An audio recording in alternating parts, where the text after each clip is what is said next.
And a reminder, this game is brought to you in partnership with TNT Sports, the home of European football. We are not too far away now from kick-off. Are you confident, Andy Townsend, that your old club can come away with a positive result? Yes, I am. Again, I think that it will require maximum concentration, and I just hope that there are no lingering leftovers from that Chelsea performance, that they banish all thoughts of what didn't happen for them on the day at Villa Park. This is a completely different concept, a totally different competition on another game of football, but they've got to approach it in the right manner. If they do, I think over the two legs they'll have too much for Lille.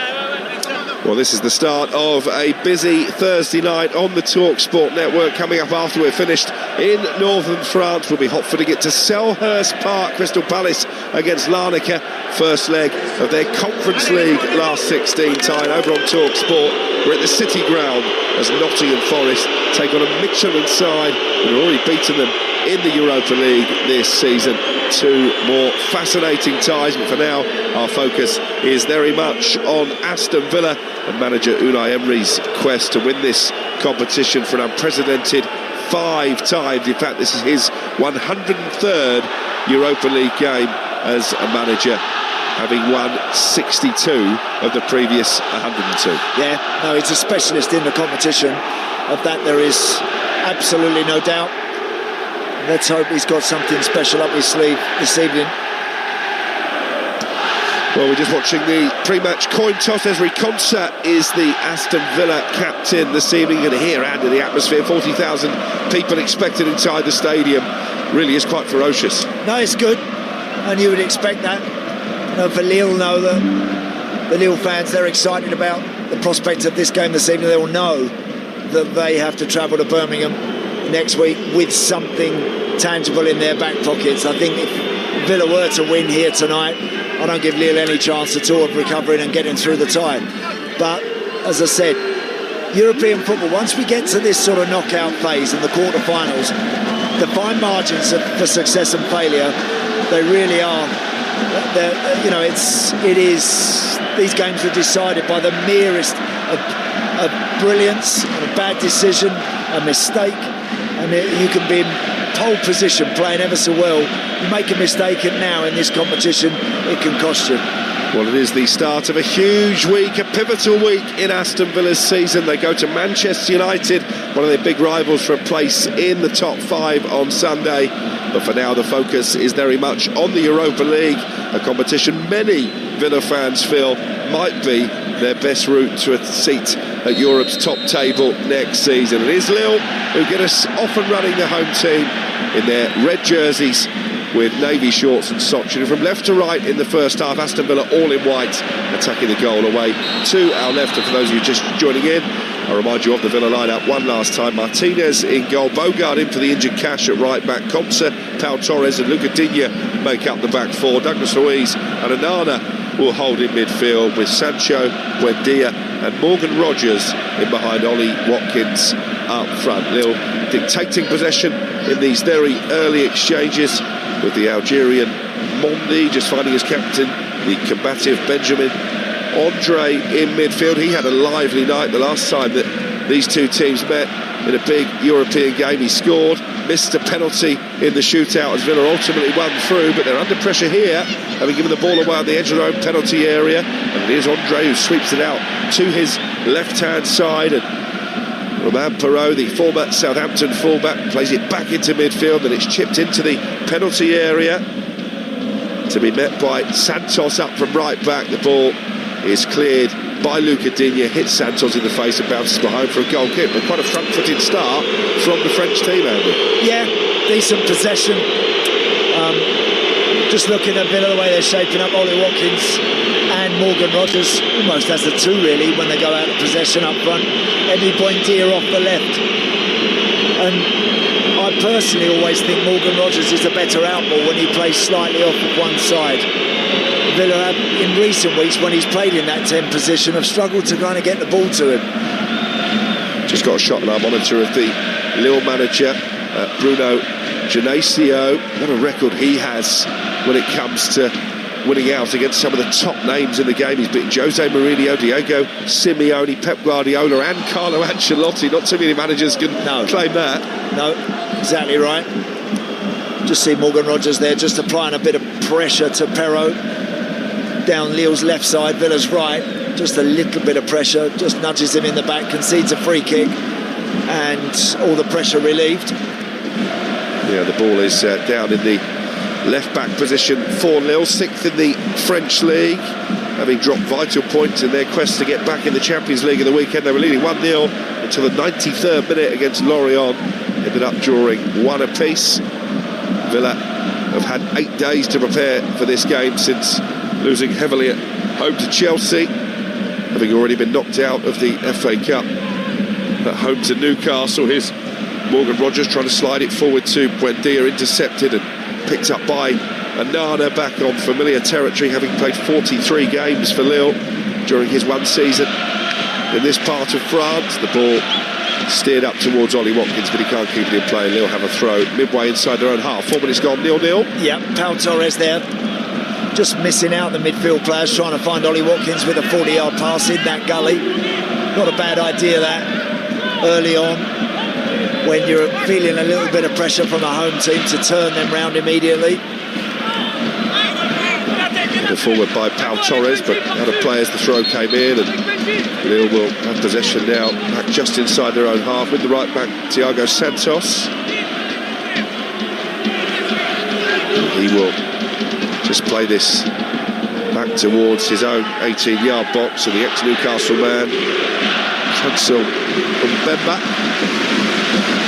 has the ball 6 or 7 yards outside the penalty area, forward down this right-hand side to Thiago Santos, who's shown plenty of aptitude to get forward in these opening minutes. Now it's with Mondi, who comes over the halfway line out from the back, plays it down the left-hand side to Perrault. Both those fullbacks actually staying very high up the field early on, as Nabil Bentaleb, once of Tottenham, a League Cup winner with Spurs, plays the ball to the right wing position, and Macau is flagged offside, so Villa will have a free kick.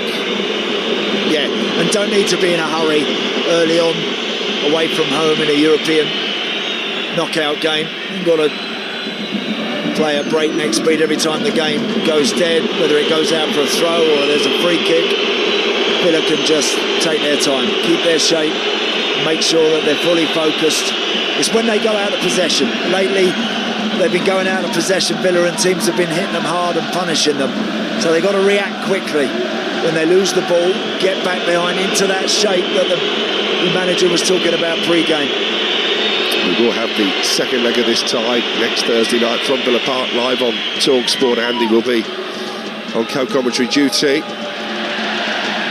Villa will be hoping to go back to British soil with a much better result than some of the Premier League teams have managed this week. Heavy defeats for Chelsea and for Manchester City in the Champions League last night. Liverpool losing away from home in Turkey, and even Arsenal down to a 1-1 draw in Leverkusen, although you'd expect them to turn it around next week.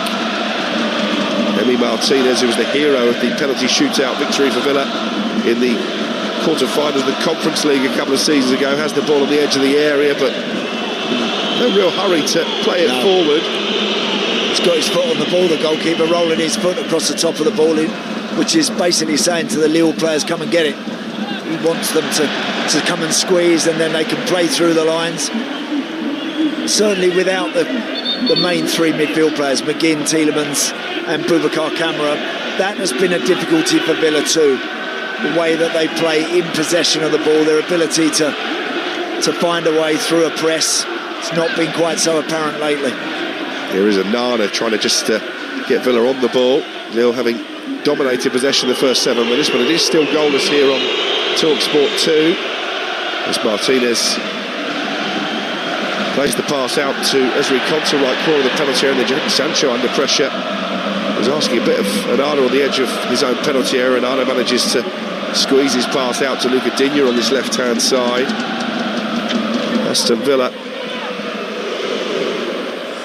who have scored 2 or more goals in 9 of their last 13 European outings, but the goals have certainly dried up in the Premier League in recent weeks. Here is Buendia inside the centre circle, but still inside the Villa half. Finds Digne, who again slowly but surely comes over the halfway line, and Douglas Luiz tries to switch the play out to the far right touchline, where Bogard keeps the visitors on the front foot.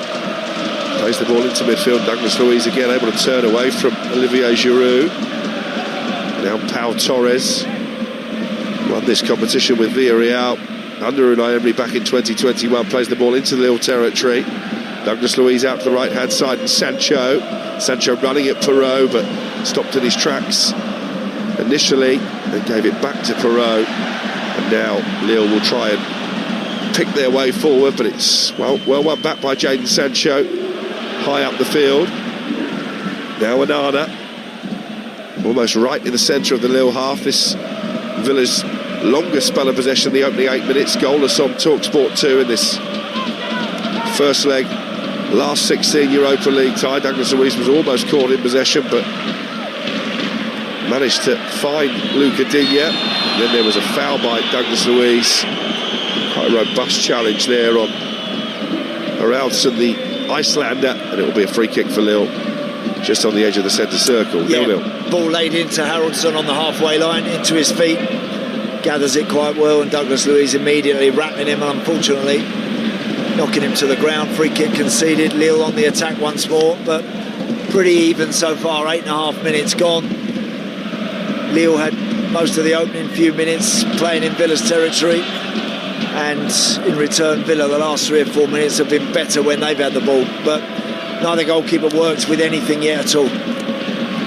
No, pretty subdued start, as the first legs of knockout European ties often can be, as the ball is crossed in towards Olivier Giroud. Compton's initial clearance only found Haraldsson on the edge of the area, but they've managed to smuggle it over halfway now, and then Perron is penalised for just tugging the shirt of Morgan Rogers as he looked to launch the counter-attack, and Villa have a free kick 5 yards inside the Lille half.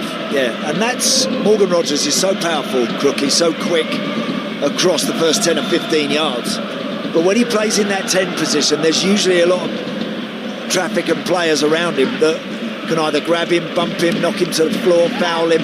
When he plays slightly wider, I always think he provides the team with a real threat, because once he goes running at anybody in a 1v1, he's only got to push it past them, and they will not catch him. But just in the middle of the park sometimes, he's never quite able to travel as far with the ball because of the traffic in and around him there. You are listening to the Europa League live on Talksport 2 with Enterprise Rent-A-Car. Here for it. Book your Europa at enterprise.co.uk. We've got a stoppage in play here so that the players observing Ramadan can just take on some supplies. It does give both managers the opportunity to relay some instructions as well. And for me to tell you, the latest episode of the How to Win the World Cup podcast is now live. Matt Ford and Lloyd Griffith speak to former Premier League referee Mark Clattenburg about what it's like to referee the biggest games in world football and why officiating in the World Cup is often very different to the Premier League.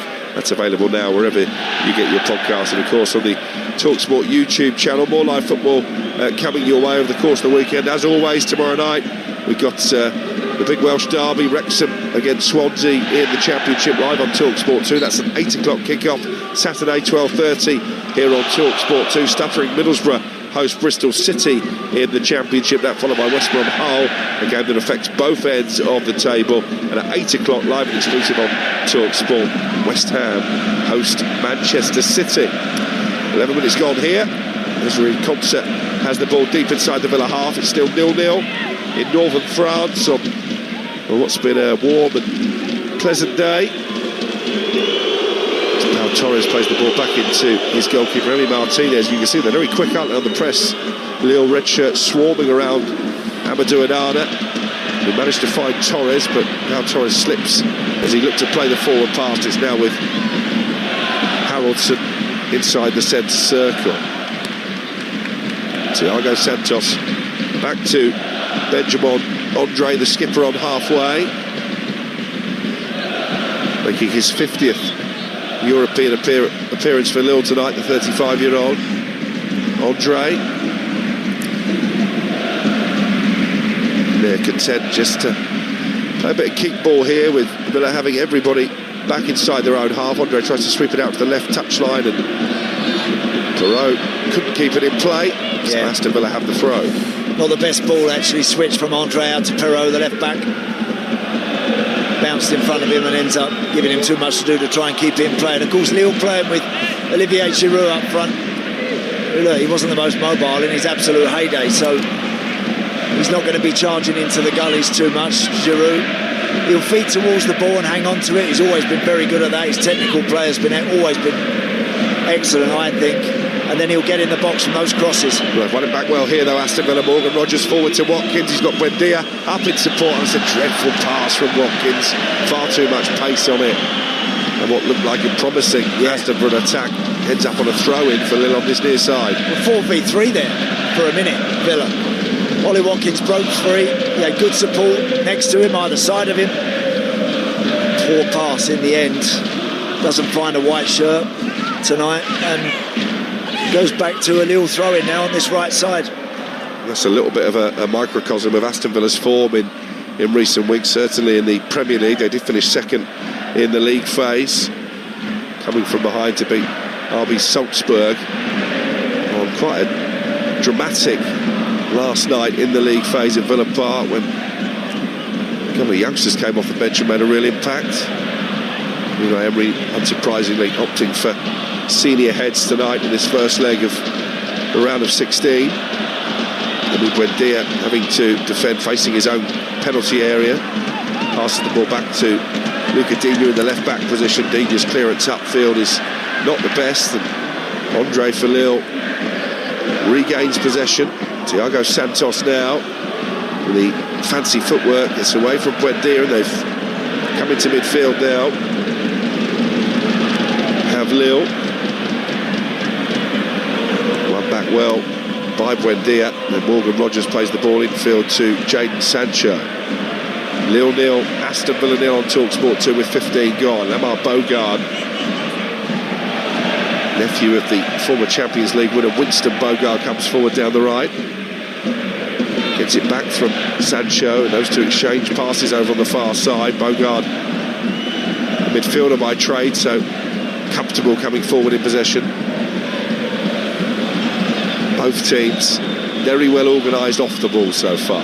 Yeah, only gentle pressure from Lille. They're not really squeezing hard against Aston Villa. Villa have kept the ball now down this right side, probably 20 yards outside of the Lille 18-yard box, going back to the halfway line as they often do to keep the ball. Now they serve it forward. That's better from Pau Torres. Yeah, up to Watkins on the edge of the penalty area, but well defended by Mondi. Now it's at the feet of Macau on this right-hand side. And then the ball played back into Nabil Bentaleb, who was under pressure from Rogers, but he found his goalkeeper, the Turkish international Berk Oza. No real tempo about the game so far. You get the sense that these two are rather feeling each other out in the early exchanges. As I said earlier, not unusual that in a knockout European tie, particularly the first leg. Although we've had goals of plenty in the Champions League this week.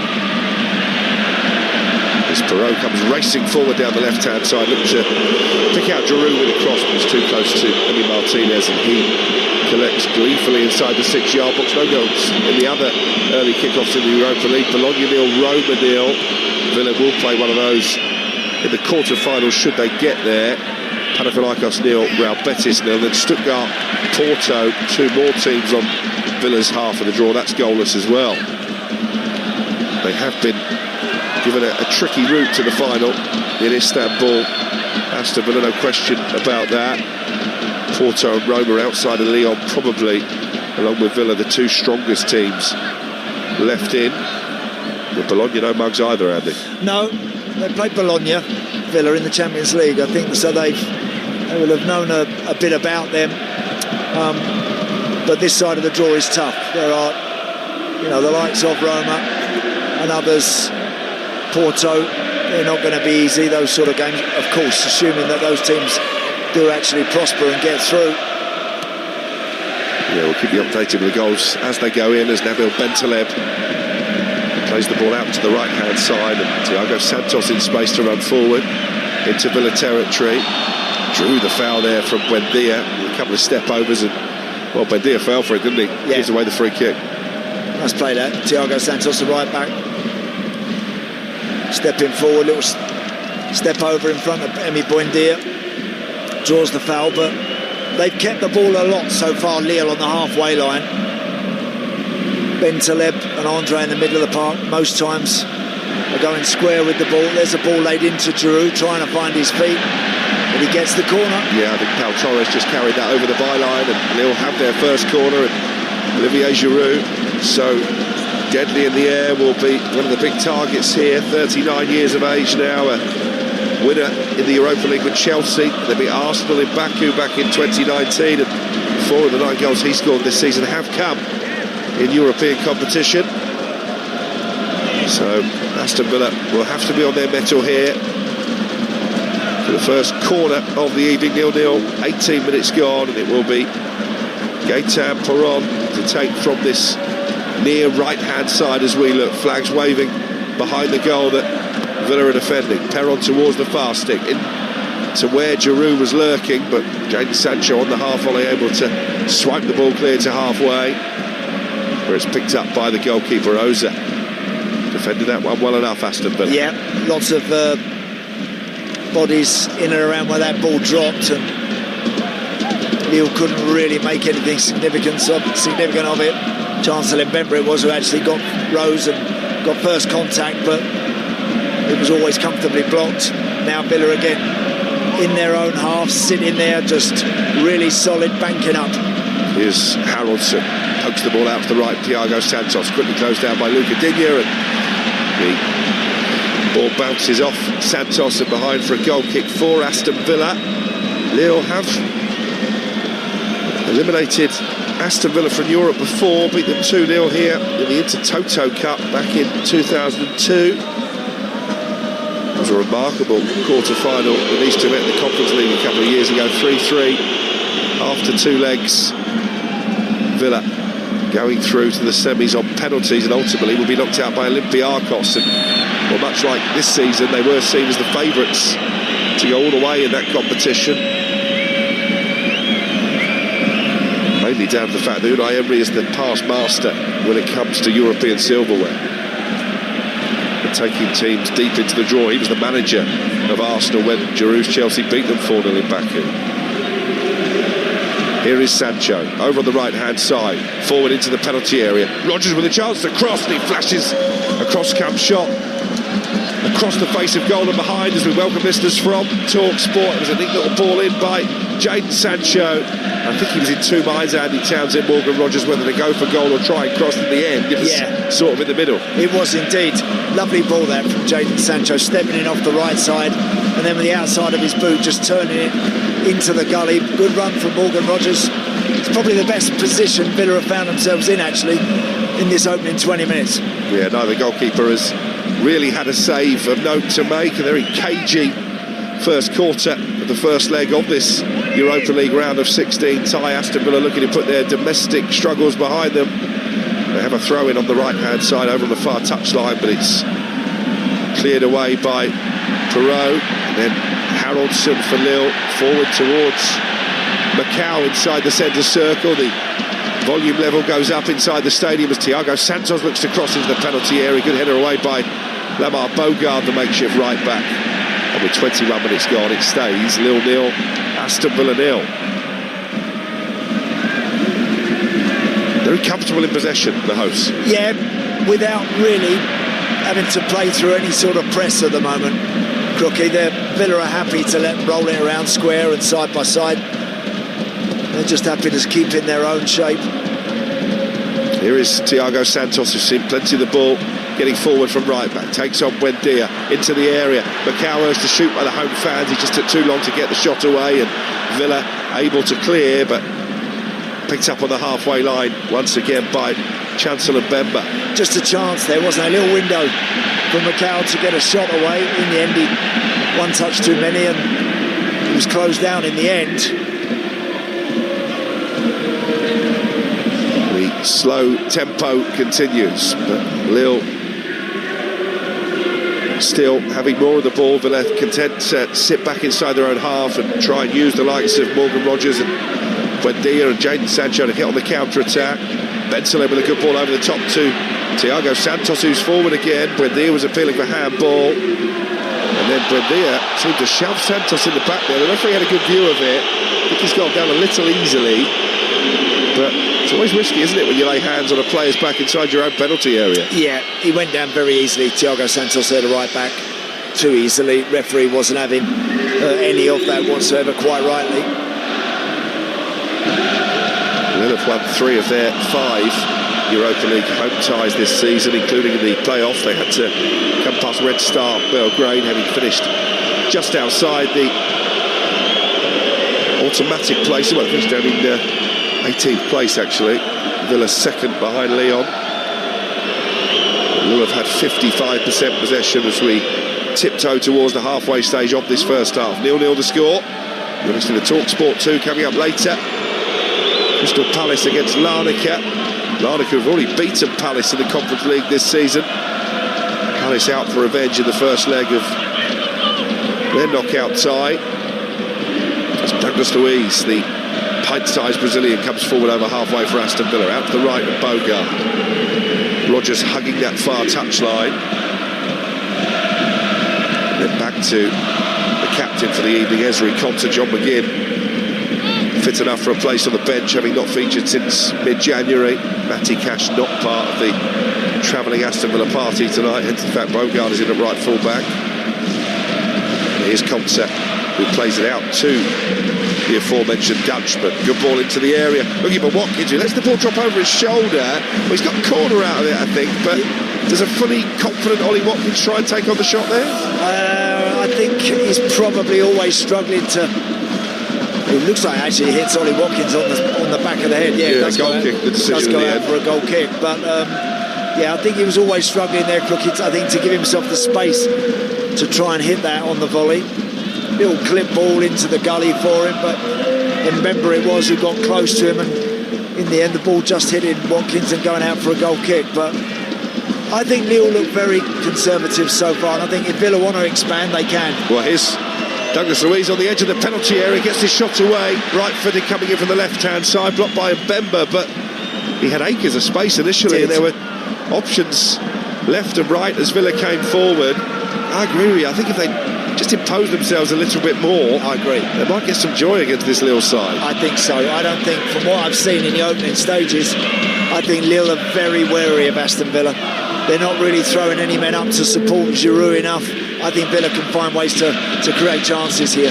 Here's Luca Digne looking to do just that, crossing from the left-hand side. Just evades Buendia, waiting in the centre, but he might get another go here.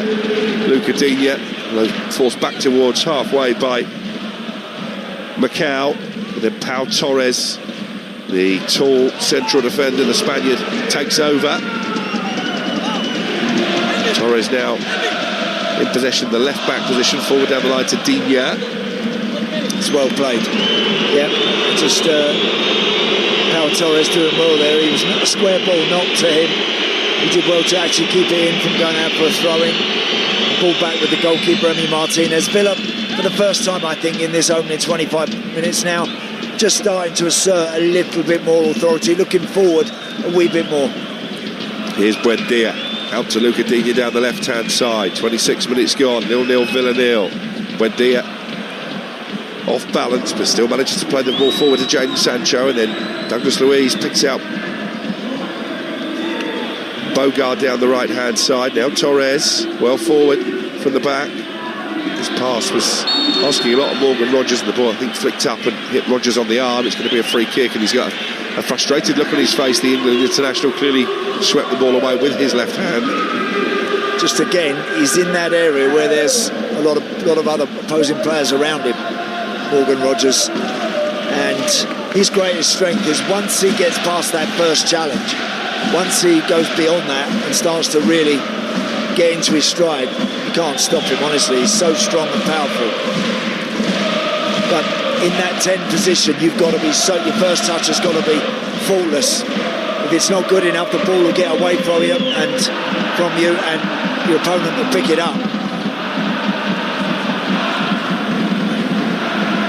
it's a conundrum, isn't it, for Thomas Tuchel when it comes to Morgan Rogers, because I think he's very much in the conversation for that number 10 position. But speaking to a lot of Aston Villa fans, and you obviously concur, he tends to do his best work when he's coming in from the left-hand side. I think so. I think that would be his best position, personally, in an England shirt. And Morgan Rogers there with a precision pass for Watkins. Beautiful through ball. Watkins on the edge of the penalty area, trying to get the ball on his right foot as he looked to cut it back.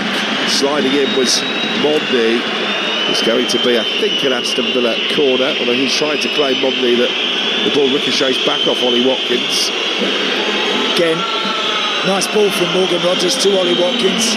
He's running towards the edge of the 18-yard box, taking the red shirts on. Just needs to be a little more positive, I think. The Villa striker didn't really get a shot away, but settles for a corner. 28 minutes played. Lille 0, Villa 0. The visitors with their first corner of the evening. Esri Konsa has come forward from the back, so too Pau Torres. And Luca Digne very carefully just placing the ball down over on the right-hand side. They've got Anana against his former club, who's very decent in the air as well. So plenty of options here if Luca Digne can get the delivery right. He doesn't. It's a really poor ball. Stabbed away at the corner of the 6-yard box by Mondi. Yeah, that's a bit of a waste. And Luca Digne first to put his hand up and apologise, because those set plays could be very useful. Again, it doesn't look like the tallest team that I've ever seen, this Lille team tonight. Giroud obviously always been a handful in the air. He'll lend his height and presence defensively as well, but Villa have got a lot of good height in the team. You think of Anana, you think of Rogers, the two centre-halves. Anana, lovely ball over the top, looking for Ollie Watkins. He couldn't quite get there on the edge of the penalty area. Had he have done, I think the goalkeeper, Oza, may have had a problem because he was a long way off his line. He manages to collect the ball and then bowls it out here to Macau on the right-hand side for Lille. Half an hour gone, 0-0. And Macau dispossessed by the tall figure of Amadou Anana, and Anana's continued his run here to the edge of the penalty area, looking for Watkins on the far post. That was a really important challenge by Mondi. Diverts the ball behind for a corner. Had he have not got there, then Watkins would have had a tap in. Yeah, good play that from Villa. Really nice work from Anana. Tries to find Ollie Watkins. The ball actually was a good one. It was very well defended at full stretch to go out for a corner on the far side. But the last 15 minutes it's been all Villa. They have been far more progressive. They're getting the forward boys involved a lot more, and you get the feeling, Cookie, that if they continue in this vein, that a goal won't be far away. Yeah, 15 minutes to go until half time. There are one or two things being thrown, objects onto the field as Luca Digne prepares to take this corner from the left hand side. I think they're no more sinister than balls of paper, in fairness. Digne's delivery from his last dead ball wasn't great. It's slightly better, but still dealt with at the near post by Perrault. And then Perrault playing it forward down the left-hand side, looking for the run of Perron. Bogart gets there first and plays it back to Emi Martinez, all in yellow, the Aston Villa goalkeeper tonight. 31 gone, 0-0. A reminder, this game brought to you in partnership with TNT Sports, the home of European football. What will Unai Emery be thinking, Andy Townsend, half an hour in? I think that it's been pretty much just as he would hoped it would have gone. Villa, I think, are in total control of what's happening right now. It's Konsa and Pau Torres closer to the halfway line than Mbemba and Mondi up the other end. So I think he'd be very pleased with what he's seeing. Emi Martinez hasn't had to put his gloves on anything at all yet. And I get the feeling that now Rogers, Watkins and Buendia, I think if they take a bit of care, those three, they can produce something. This is Esri Konsa, the Aston Villa captain, just shy of the halfway line. Good ball forward to Rogers, who takes the pass neatly in his stride, then plays it forward to Buendia on the edge of the area. He can't bring it under control. It's cleared away by Thiago Santos, but Villa have it back straight away with Douglas Luiz. Douglas Luiz, who started the season playing in this competition for Nottingham Forest before cancelling his loan there from Juventus and returning to Villa Park in January. So too Tammy Abraham amongst the Villa subs tonight, a bench that also includes the club captain, John McGinn. For those of you just joining us on Talksport 2, McGinn back in the Aston Villa squad for the first time since mid-January. Good ball forward there by Giroud, and Perrault seemed to time his run to perfection, and what a chance for Macau. 12 yards out, side foot's wide, and belatedly actually the offside flag does go up against Perrault. Yeah, I thought Perrault actually always was, and he is. He's about 2 yards offside. High and wide down the left-hand side. Great cut back to Macau, left foot, and he's only about a foot wide of the post with the shot. Had it have gone in, of course, VAR would have seen that Perrault was a couple of yards offside. The linesman's flag went up straight away. I do hope one day we go back to changing crookie when someone's blatantly 2 or 3 yards off and the flag goes up straight away, rather than having to wait all the time for that passage of play to finish before a flag eventually goes up. Because it looked pretty clear, didn't it, to the naked eye that Perrault was the wrong side of the last Aston Villa defender. He started well, Perrault, on that left-hand side. He's probably been their most prominent player, the left full-back. I think he's done well. Had a handful of games in the Premier League for Southampton before returning to his homeland. Here's Emi Martinez, making his 5th European appearance this season. They've sort of rotated between him and Marco Bizot during the league phase, but you'd imagine that Martinez will very much be the number one moving forward. As Nabil Bentaleb wins possession back for Lille, immediately plays in Macau down the right-hand side. He wants it back on the edge of the area. Bentaleb with a left-footed shot hits Pau Torres, and then it was awkward for Bogard with 2 Lille players closing it down to make the clearance. Then Perrault claims he was dragged to the ground by Jadon Sancho. Referee says play on, and Onana, stretching those long legs, will come forward now deep into the Lille half in the right wing position, the Belgian. Forward to Morgan Rogers. Rogers with a chance maybe to get a cross in here from down by the right corner flag. Instead he rolls it back for Bogard. Bogard goes down inside the penalty area. Well, the referee was in close proximity and waved away what were half-hearted appeals from Villa for a spot kick, as Ezri Konsa then slides in to dispossess Haraldson. Plenty of white shirts forward here. Lille nil, Villa nil. Buendia just outside the penalty area. Plays it out to Luca Digna. And now Douglas Luiz from 30 yards thought about the shot, instead just rolls it back into midfield for Konsa. VAR will be checking that last incident, but it just seemed to me, Andy, a tag on the legs. No, I thought so too. Digna, decent cross into the penalty area. Flying header away by Mondi. And then Haraldson able to squeeze his pass out to Thiago Santos on this right-hand side. Just for the last few minutes, the game seems to be opening up a little. Yes, it has. I think Lille, again, I watched them moments ago down the right side, getting into a good position with Macau. Put the ball in the box. You've got Olivier Giroud standing in there. Someone that you know is really good in the air, can finish first time. Instead of that, they came inside, overplayed, overpassed, and gave the ball back to Aston Villa. I think they need to sort their attacking intent out, the home team. But again, Villa, if they just find that right pass, take that bit of care, 35, 40 yards from Lille's goal, they'll score. Yeah, Bogard there going down inside the penalty. No. I think he actually tripped on the ball as he looked to get the better of Perron. He's looking, I think actually the contact was initiated by Lamar Bogard there.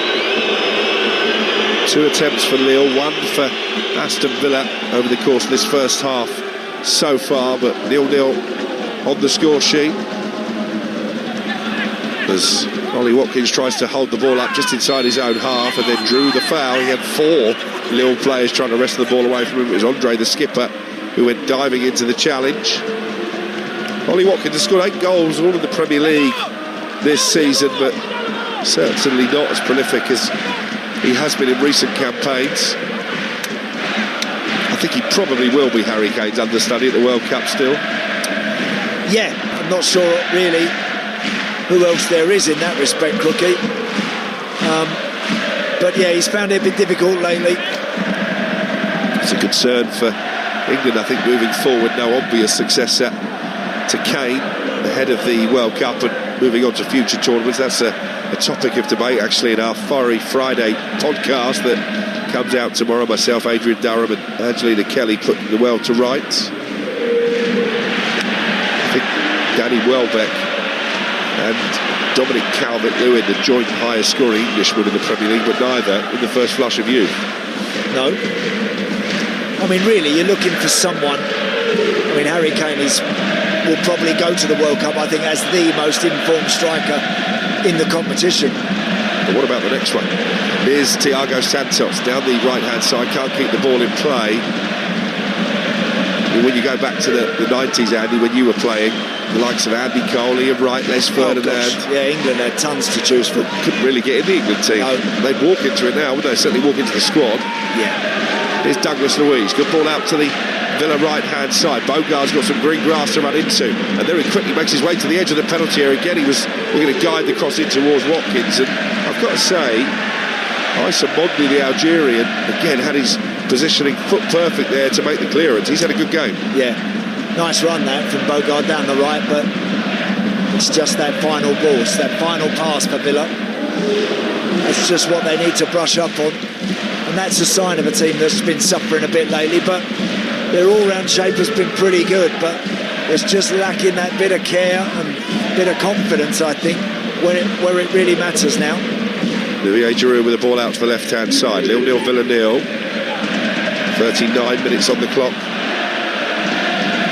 We expected a cagey, low-scoring affair, and that's what we're getting at the moment. Although Harrelson taking a chance there on the edge of his own penalty area, under pressure from Rodgers and from Douglas Luiz, manages to keep the ball.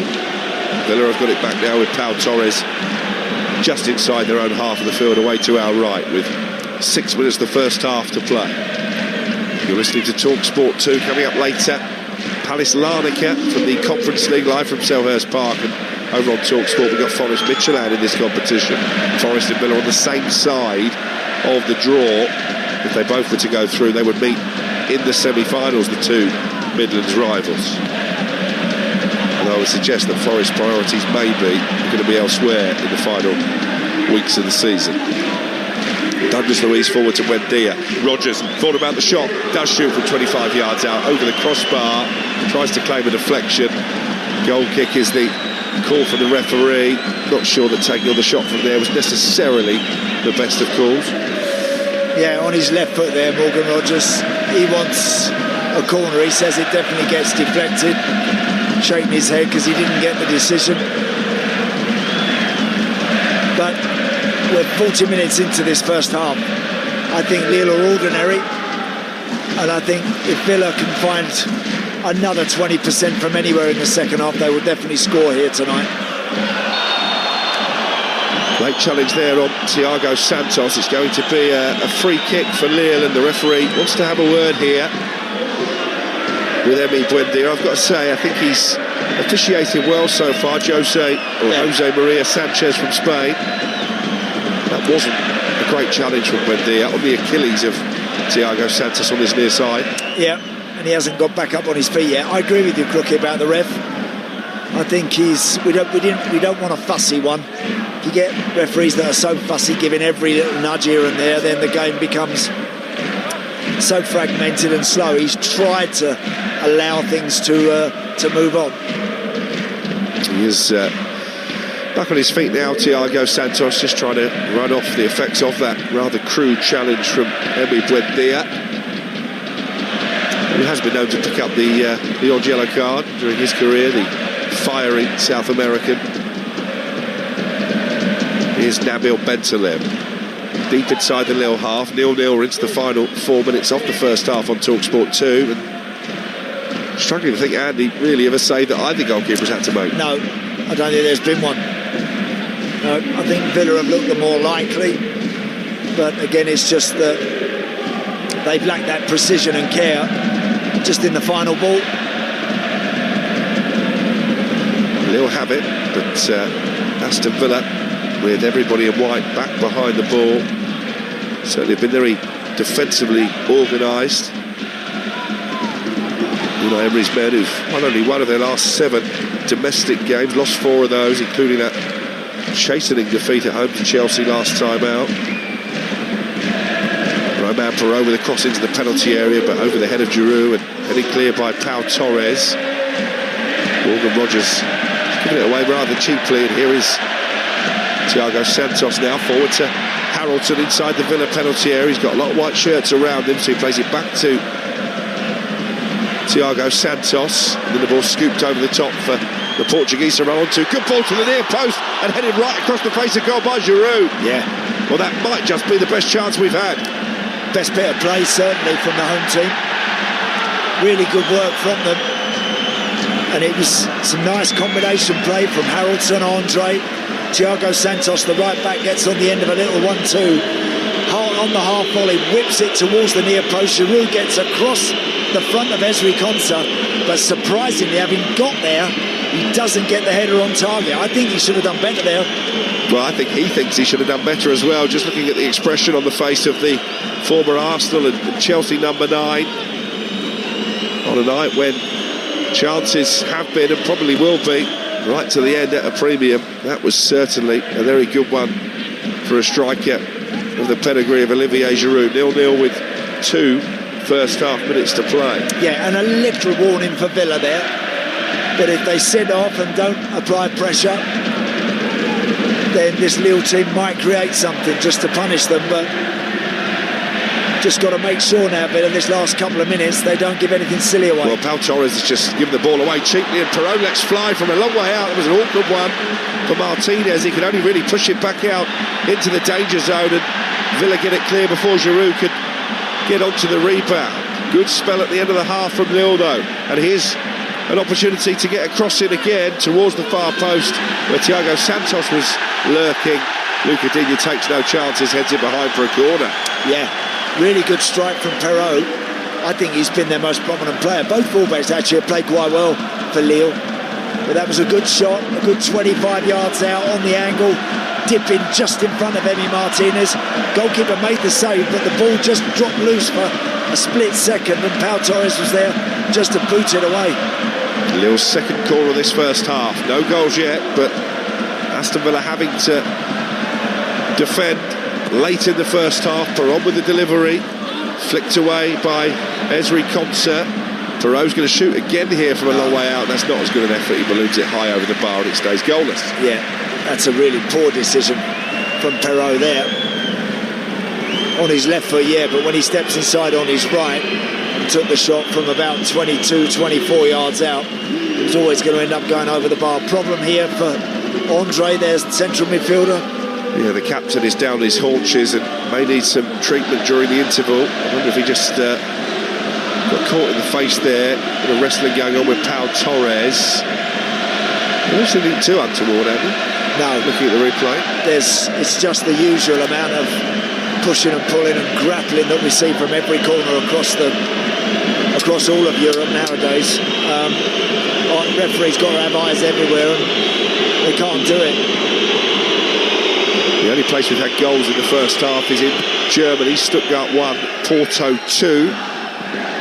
A reminder, Porto on Aston Villa's half of the draw, as Ollie Watkins plays the ball out to Sancho. We're into the first of 2 added minutes at the end of the first half. Sancho into the penalty area. It's a terrible cross. He had 3 players waiting in the centre, Jadon Sancho, and he's put it over the heads of them all. Out for a throw. Yep, hasn't really got involved enough, Jadon Sancho.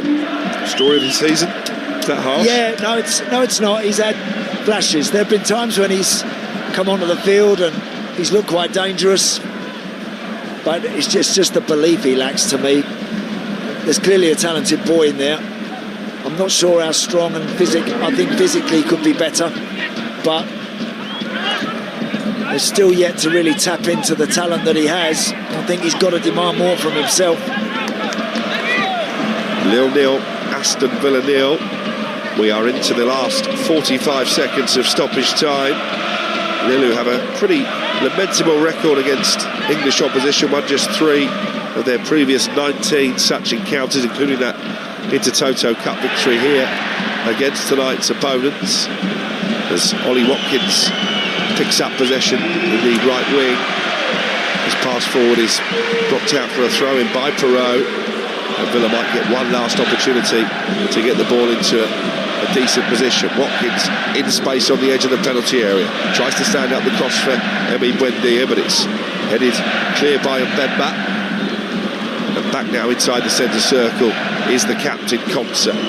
Last few seconds of what's been a pretty defence-minded first half in northern France. Morgan Rogers trying to change that. Down by the right corner flank. Good footwork from Rogers. Gets away from a couple of challenges. He's into the area now, Rogers. He tried to play it back for Onana. Olivier Giroud, it was who stabs it clear. We've gone over the 2 added minutes. Jadon Sancho forward to Rogers. Rogers in the penalty area, gets his shots off. Took a deflection, I think. Rogers is convinced of that. But the referee, I think, is going to blow for half-time anyway. So Villa trying to finish the half with a throw-in. But the best opportunity, I think, was the header across the face of goal from Olivier Giroud. On a night so far, Andy Townsend, with neither goalkeeper has really had cause to get the gloves dirty. No, not at all. Villa have had good possession of the ball. I think midway through that half, after the first 15 minutes, I think they really got into their stride and always looked the more likely. And then Lille, to their credit, just that last 7 or 8 minutes, just started to find something from somewhere.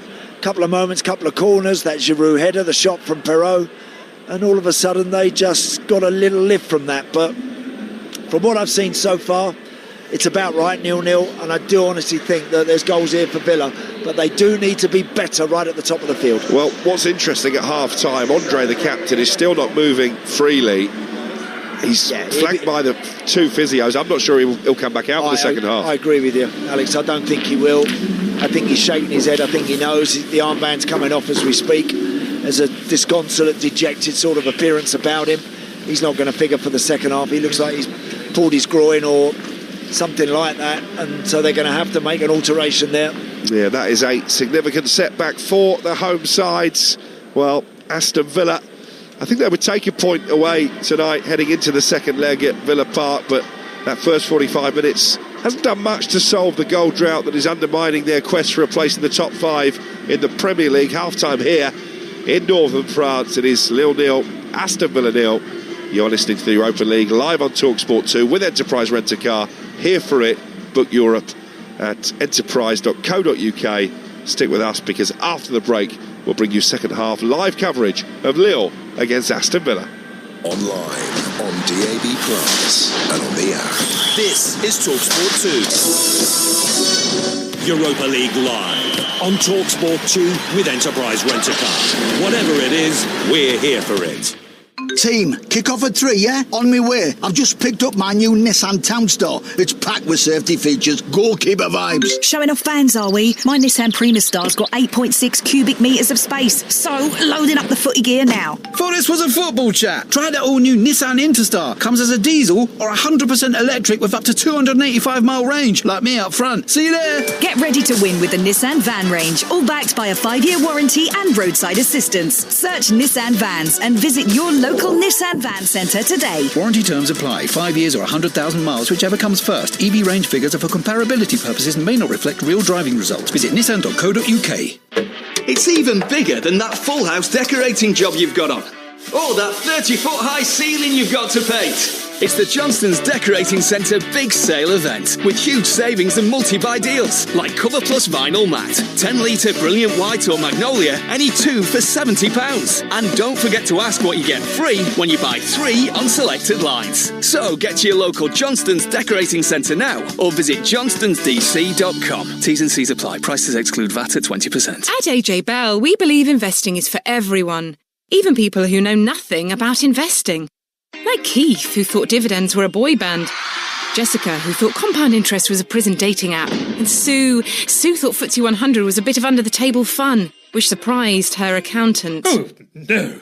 If we can make investing feel good for them, it's no wonder Which have recommended us 7 years running. AJ Bell, feel good investing. The value of your investments can go up or down. Who are you going for at the Cheltenham Festival? The favourite. The favourite? The favourite, without a doubt. This Cheltenham Festival, everyone's going for the free favourite pull-out in the sun. It's jam-packed with top tips and form guides for all the runners and riders. And a free £5 in-shop bet with Coral each day of the festival. Get your copy of the favourite every day, only in the sun. T's and C's apply. 18 plus only. Gambleaware.org. We all love a good meal, but there's no feeling quite like cooking one. Whether it's everyone at yours for a Sunday roast or after-school sausage and mash. Quick, simple, gone in minutes. One thing brings it all together. Ah, Bisto. The original gravy. Rich, smooth, and unmistakable since 1908.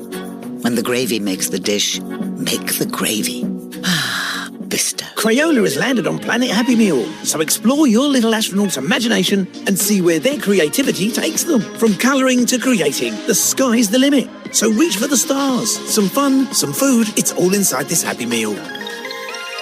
Until 23rd of March from 11 a.m. Includes one pre-selected book or toy, whilst Crayola range comprises toys only, while stocks last. Talksport 2 is your dynamic destination for all the latest sporting action. Featuring live commentary of all the biggest events, including football, PGA golf, horse racing, Premiership rugby, cricket, boxing, and all the big-hitting drama of the NFL. Touchdown! Plus, Talksport 2's official betting partner, William Hill, is always on hand with the insight and in-depth analysis you need. Talksport 2 with official betting partner, William Hill. 18+, gambleaware.org. Talksport 2. Traffic and travel. Good evening. If you're heading up the M6 towards Birmingham, just beware. Just after junction 5, that's the Castle Bromwich exit. The inside lane on that 4-lane stretch is blocked off. They're recovering a van that's broken down as we speak. And between England and Wales, the M48 Severn Bridge remains shut both ways due to the strong winds, long queues over the Prince of Wales Bridge and on surrounding routes, avoiding. And in North London at Finchley Central, Gravel Hill is shut northbound off Regent's Park Road for emergency repairs. I'm Johnny Ratner. They're under starters' orders, and they're off to the Cheltenham Festival on Talksport and Talksport 2. All the atmosphere direct from one of the highlights of the British racing calendar. With over 50 hours of spectacularly live coverage throughout the week. Hear all 28 races live. Here we go! Talksport Superstar Breakfast, live from Cheltenham. What's that nonsense? Hawksby and Jacobs. The odds-on favourite in the afternoon. Live from the festival. Don't touch that dial. That's right. Never mind the fadlocks. The Cheltenham Week Extravaganza. Throughout the week, live from Cheltenham on Talksport and Talksport 2. Kick-off. King of football commentary. Kick-off. Live on Talksport 2.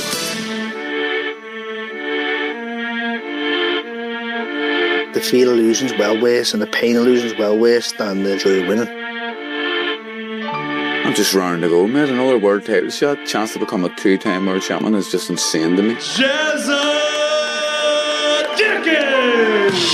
Left hand down from Dickens, solid left hand. Oh, he's got him here. And Bannigan is all over the place here. Am I fighting not to lose or am I just trying to win? You know what I mean? I hate to lose. It's the worst thing in the world. He's a great fighter. I think that this is going to be easily my hardest fight to date. Anthony, the Apache Papachi! Jazz is a WBA world champion. That's something we all dream of. Getting my arm raised in the pre-arena will be a special night for me.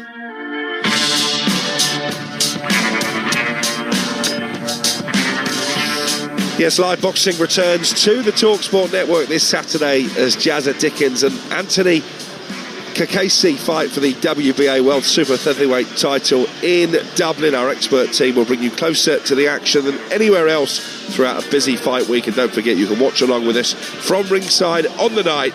That's live world title boxing this Saturday, live on the Talksport network and Talksport Boxing YouTube channel from 7 p.m. As for now, you are listening to live commentary of Lille against Aston Villa. This Europa League is brought to you in partnership with TNT Sports, the home of European football. For now, though, let's look ahead to the European games coming up for the British sides. In competition today, Nottingham Forest welcome Danish club Midtjylland to the City Ground. They'll be out for revenge against the visitors after suffering a shock 3-2 home defeat in the league phase in October under one of their many former managers, Ange Postecoglou. The current Forest boss, Vitor Pereira, he's been speaking ahead of this game and has set a challenge for his team for the rest of the season.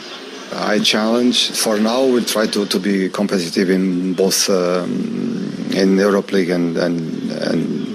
and try to get points and to results in our league. That's Vitor Pereira looking ahead to Nottingham Forest at home to Midtjylland. On paper, Andy, it looks like a very winnable game, but they probably thought that in the league phase as well. Yeah. Look, at the moment for Forest, victories aren't easy to come by, but it will be certainly welcome. I mean, it really would. It's a home tie. They've got to look to be positive. The first leg in European games, Crookie, is always tricky. It is, because particularly if you're at home, because of the, you have that need, that want to have an advantage before you start the second game. But also, you also know if you're too cavalier, then you can get done and then give yourself a mountain to climb. So you've just got to try and strike the right balance. I think there have been some signs under Vitor Pereira since he's been at Forest that there's been an improvement. Now they've got to go and start turning that into some victories, not only in Europe, but obviously, of course, in the league too. Yeah, I mean, just on that Premier League survival fight, good point. Twice behind against Manchester City in their last league game. That kept them above the bottom three. Would you make them favourites at the moment, ahead of West Ham and even Tottenham to stay up? Yeah, I do. I think I do. I think out of everybody at the moment, it's Spurs. I really, really think that. And of course, they face Tottenham in a couple of weeks' time. I was going to say, where is that one? Do you know where that one is? It's at Spurs. It's at Spurs, which is more of an issue for them right now. Tottenham are the team, I think, that are all over the place from top to bottom, and they're the team that I would fear for more than any of them to be right down there with Wolves and Burnley. Yeah, Nottingham Forest in action against Midtjylland. That game live on Talksport, 8 o'clock kickoff this evening. Straight after us here on Talksport 2, Crystal Palace continue their historic European adventure in London. They're also out for revenge, having lost to the Cypriot club Ike Larnaca earlier in the competition. The visitors have a new manager in Emmanuel Idiakes, and Palace boss Oliver Glasner has admitted he's not entirely sure what to expect. We already watched his former team, how he played with them, so we don't know how much he's gonna change within 2 days or 3 days. So that's the question we have. But on the other side, the focus was on us, on our performance, what we want to do. That's Oliver Glasner looking ahead to Crystal Palace against Larnaca, live here on Talksport 2 from the Conference League. And well, Palace's European form to me, Andy, has been a bit underwhelming so far. Yep. Lost at home to Larnaca, couldn't beat Coops in the last league game. Correct. When they really needed to win to avoid the playoff, and even made a little bit of hard work of that. Yeah, and again, look, their problems have kind of been self-inflicted with the Glasner scenario a few weeks ago when that sort of erupted a wee bit. So I watched them against Macclesfield, and it was astonishing that day. And I remember, I've got this thing with the Oliver Glasner. He's one of these coaches. There's a few of them out there that are always turning around at the bench behind him with their arms held out wide, as if to say, I'm trying to perform miracles with this lot behind me. It's almost like he's critical, I think, of the group of players that he's got now, that he's ended up with. And so that scenario is not a good one. I don't think that the vibe is absolutely right at Palace. Hasn't been for a good few weeks. And it might be something like that spirit that catches up with them in the end. But would you expect them to get a much better result tonight than they did last time out against Larnaca? You'd like to think so. Not quite sure really what you're going to get from the Palace team at the moment, and I don't think Glasner is either. Probably the fans go into most games shrugging their shoulders, expecting and hoping for a performance maybe, but not really convinced they're going to get it. Well, he made changes in that last game under the lights against Larnaca, and of course they were well beaten. He's made 2 changes tonight, I can tell you. Oliver Glasner. Maxence Lacroix is back from suspension, so he replaces Chadi Riyad, and Brennan Johnson also starts in place of the injured Daniel Munoz. So it's pretty much Palace's strongest available team. Yeah, Daniel Munoz. So is Brennan Johnson in as a replacement? As a wing-back, I think. As a wing-back. Wow. I mean, Brennan Johnson, again, from what I haven't seen him produce an awful lot yet in a Palace shirt. Not really witnessed that. Lacroix coming back in with his height and his presence is always important, but look, they're at home and this is a game that they have to believe they're going to have way too much for their opponent and get the job done. Yeah, just looking at how the team is reading, I think it will be Henderson in goal, Richards, Lacroix and Canvo as the central defenders, Mitchell and Johnson as wing-backs, Wharton and Kamada in midfield, and then Sarr and Gesson behind Strand Larsen. So I think he's going to play wing-back, Brennan Johnson. Looks like it. Well, I don't think Brennan Johnson went to Crystal Palace to play to operate as a wing-back. But if that's where he finds himself tonight, then he's got to just do his bit for the team, get up and down that right side. John Philip Mateta back on the bench as well. Be interested to see what sort of reception he gets from Palace fans if he comes on, because of course he was desperate to leave on deadline day. I think his intent has been, I think everyone's well aware of where his intentions lie. He wants to move on. So you're right, we'll see what sort of reception he gets.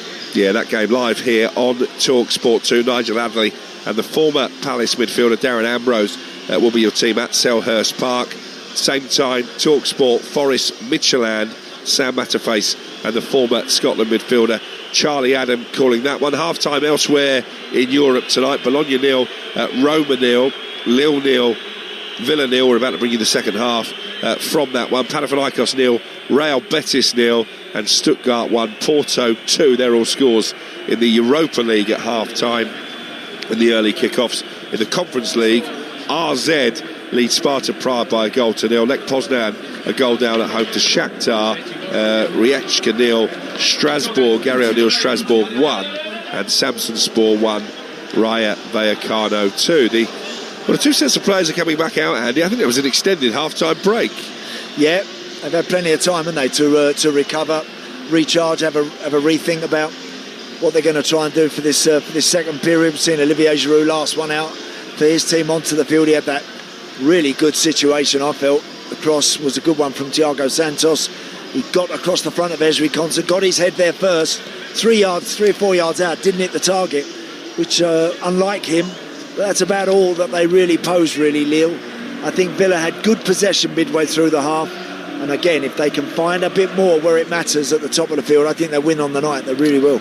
And Lille are making the change that we anticipated. Their captain Benjamin Andre injured in the first half, not the way that he wanted to end his 50th European appearance for the home side. And coming on at half-time, Ayoub Bouadi is coming on in midfield in place of the skipper. That should also, Andy, give Palace some encouragement. Yeah, it's give Villa some encouragement. It should do. Sorry, Villa, yeah. Yeah, it should do, because, again, Andre, if the skipper leaves the field, you'd think that they're going to be weakened by that. So Bouadi will want to get involved as early as he can. But again, big 45 for Villa. Yeah, no change for the visitors, so they will start this second half with Martinez in goal, Bogard, Konsa, Torres and Digne the back four, Douglas Luiz and Amadou Onana in midfield, and then it's Sancho, Buendia and Rodgers behind Watkins up top. Olivier Giroud has just taken the captain's armband for the second half. Lille with Oza in goal, Thiago Santos, Mbemba, Mondi and Perrault the back four, Macau, Bouadi and Bentaleb now in midfield, with Perron and Haraldson up alongside Giroud in a three-prong attack. We are back underway on Talksport 2. Aston Villa all in white, shooting from left to right in this second half. Lille, red jerseys with the navy shorts and socks, attacking the goal away to our left. And here is Ollie Watkins, right corner of the penalty area, trying to get the better of Perron, but they've won it back well, Lille, down by their own corner flag, and it's cleared up to the halfway line and collected by Pau Torres. Yeah, so Villa have got to assert themselves once more. They just had a little rally, Lille, for 5 minutes before half-time, and just encouraged the crowd and got the atmosphere up a little bit. One or two little skirmishes and moments, so Villa just need to get back on the front foot, with Pau Torres in possession as we speak, 10 yards from the halfway line. That's where they'll want to stay. Villa's only defeat in Europe this season was on their travels, a shock reverse away at go-ahead Eagles in the league phase. Apart from that, they've been pretty much perfect when it comes to this Europa League. Unai Emery bidding to win it for a fifth time as a manager. It's a throw-in for Lille. The ball just being dusted down by Romain Perrault, who impressed Andy Townsend in that first half, and he will try and just gain a bit of territory as Bentaleb from the throw half volleys it towards halfway, but one back by Jadon Sancho. Sancho with a chance to cross here from the right hand side. He's got four white shirts in the centre. Onana lurking on the edge of the penalty area. Bogard is the option that Sancho takes, and now he's got it back again, the Manchester United loanee. Back to Onana, and then Buendia looking for the little ball round the corner for Rodgers, but intercepted by Mondi, then cleared over the halfway line. Ezri Konsa under no real pressure, just ciphers the ball back to Martinez in goal. And I think the way that obviously Lille are operating with Giroud down the middle, he can't run Pau Torres or Ezri Konsa. So every time they clear the ball, Villa immediately get it back and are looking to get on the front foot once more. Team news in from the City ground as well, by the way. Quite a strong Nottingham Forest lineup. Gibbs White, Anderson, Igor Jesus, who scored so many goals in Europe, all star. Amari Hutchinson, who was really impressive as Forest beat Fenerbahce away from home in the playoff round. And Hudson-Odoi supplying the ammunition. But Jer Cunha is in alongside Morato at the heart defence. They've got Murillo playing at left back by the look of things. That game live on Talksport, an 8 o'clock kickoff at the same time here on Talksport 2. We'll have Palace against Larnaca in the Conference League.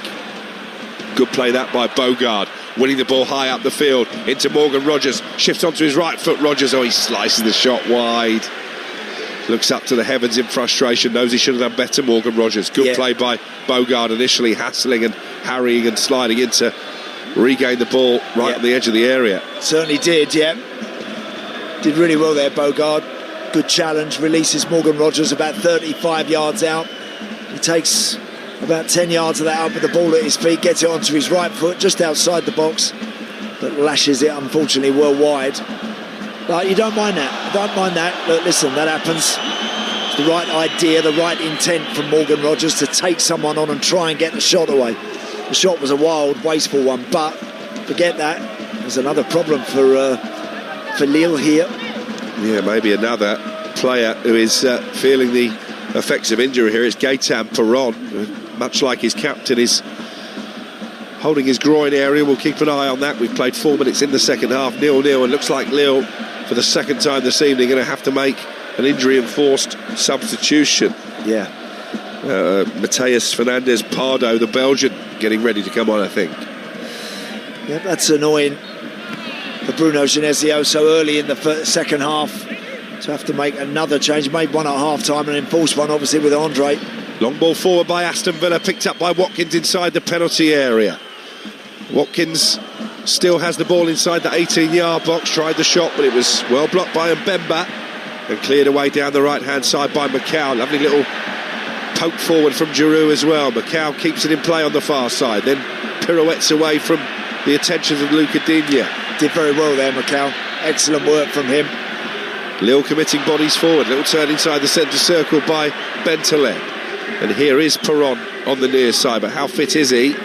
Slammed his pass against Bogard, and then he's done really well, Bogard, to win it back on the touchline and find Ollie Watkins in the centre. Back to Bogard, 5 yards outside the penalty area. Bogard with a through ball, half cleared by Bouadi, and then chipped forward back into the area by Douglas Luiz, but too far in front of Jadon Sancho, and Lille should be able to clear their lines. I say that, Douglas Luiz has got it back 10 yards outside the box. Here's Digne now.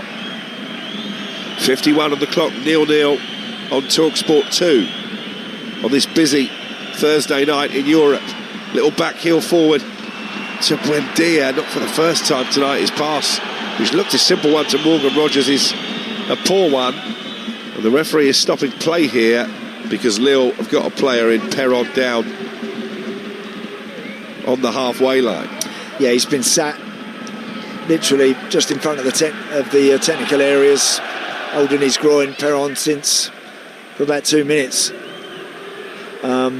But good start again from Villa, but again, they're just not connecting the dots where it really matters. Got to find those passes there. Well, as this change is being made by the home side, let's get full Crystal Palace team news. Your match commentator at Selhurst Park is Nigel Adley. Good evening, Nigel. Yes, good evening, Alex. Only 2 changes for Palace from the win over Spurs. One of those enforced. Daniel Munoz is injured. Brennan Johnson comes in as the right-sided wing-back. And Chadi Riyad drops to the bench. Maxence Lacroix is back from suspension. And Jean-Philippe Mateta is available once again. He is also on the bench. Full commentary alongside Darren Ambrose coming up at 8 o'clock. Thank you very much, Nigel. Just confirming there, Brennan Johnson will indeed start as the wing-back for Crystal Palace. And confirmation of the latest Lille change, Mateus Fernandez Pardo coming on for Gaetan Perron. We've played 7 minutes in the second half. It's still Lille 0, Aston Villa 0.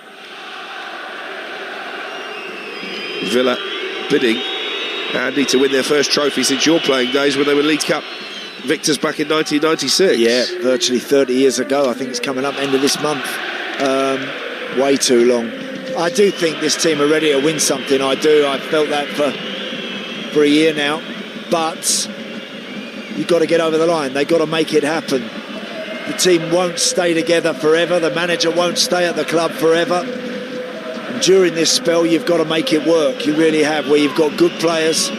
Yeah, they've got some injuries, but when they're at their best, Villa, they're a really good team, proper team. They really are a good team to watch.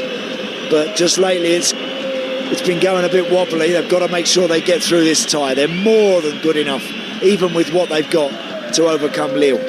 You're listening to the Europa League live on Talksport 2 with Enterprise Rent-A-Car. Whatever it is, they're here for it. Aston Villa still looking for the breakthrough goal in northern France, although a draw to take Lille back to Villa Park wouldn't be the worst result in the world. But what it doesn't do, Andy, is arrest that lack of wins in the Premier League, particularly in a week when they go to Old Trafford on Sunday. Correct. We've got a tough one at the weekend, Inform United team. Well, listen, the objective, Crookie, obviously, get through the tie. And I think they've got plenty to do that here. Sancho trying to play the ball forward. Can you believe that ball? To Ollie Watkins. And can you believe how bad that ball is there? Once again, it's just a really poor execution of the pass, and Lille able to clear when they really should have been under pressure. Here is Bouadi out to his left-hand side, and Fernandez Pardo. Lille 0, Aston Villa 0. Fernandez Pardo taking on Rodgers, crossing into the penalty area, but straight into the arms of a grateful Emi Martinez. But Olivier Giroud salutes the effort from Matias Fernandez there. But Jadon Sancho, they are 4-on-2 Villa there, and all he's got to do is roll a 10-yard pass to Ollie Watkins, and he gives it straight to a red shirt. Now it's not good enough. They've got to sharpen up now. I'm fed up to keep on saying if they improve at the top of the field, they've got to make it happen at the top of the field. This game's there to be won for Aston Villa. That's happened too often, doesn't it? What looks like a promising attack breaks down because the final ball is a poor one. As Pau Torres gives away possession cheaply, but it's won back well by Onana. Just took a kick for his troubles, and he's on his haunches a little bit inside the centre circle. Onana not moving very freely. Wonder if he got a kick in the stomach there as Ezri Konsa plays the ball back to Martinez in goal. And Onana now picks up possession just inside the D on the edge of the area. 0-0 between Lille and Villa. First leg of this Europa League round of 16 encounter. The referee is flagging for, or he's blowing because there was an offside flag up against Ollie Watkins there. It's Gold Cup Day at the Cheltenham Festival tomorrow. Harry Redknapp's the jukebox man, one of the favourites to claim glory at Presby Park. You can hear all the action on the Talksport network, H&J, as they have been all week, live from the course to bring you the first 5 races, including that mouth-watering Gold Cup. Talksport 2's Racing Live brings you in-depth coverage of all 7 races from 1 o'clock. You can listen to all the shows via the Talksport app, where you can swipe between Talksport and Talksport 2. Yeah, now come on, I know you like your horses. What are you thinking for Harry tomorrow? I don't think it will stay the trip. So I think I'm leaning towards Gaelic Warrior to avenge that defeat in the King George. Yourself? Well, listen, I sincerely hope he does. I really It's the story the punters want. I think it is. It's going to be a fascinating watch, that. And Harry will be all over the place, no doubt, watching that one. Yeah, I think he's joining us on breakfast tomorrow, Harry Redknapp, so that will be a must listen. Here is Thiago Santos. Not mentioned him too much in the second half so far. He was very involved, wasn't he, the Portuguese, throughout that first period. But I think Villa have had much more of the ball since the restart.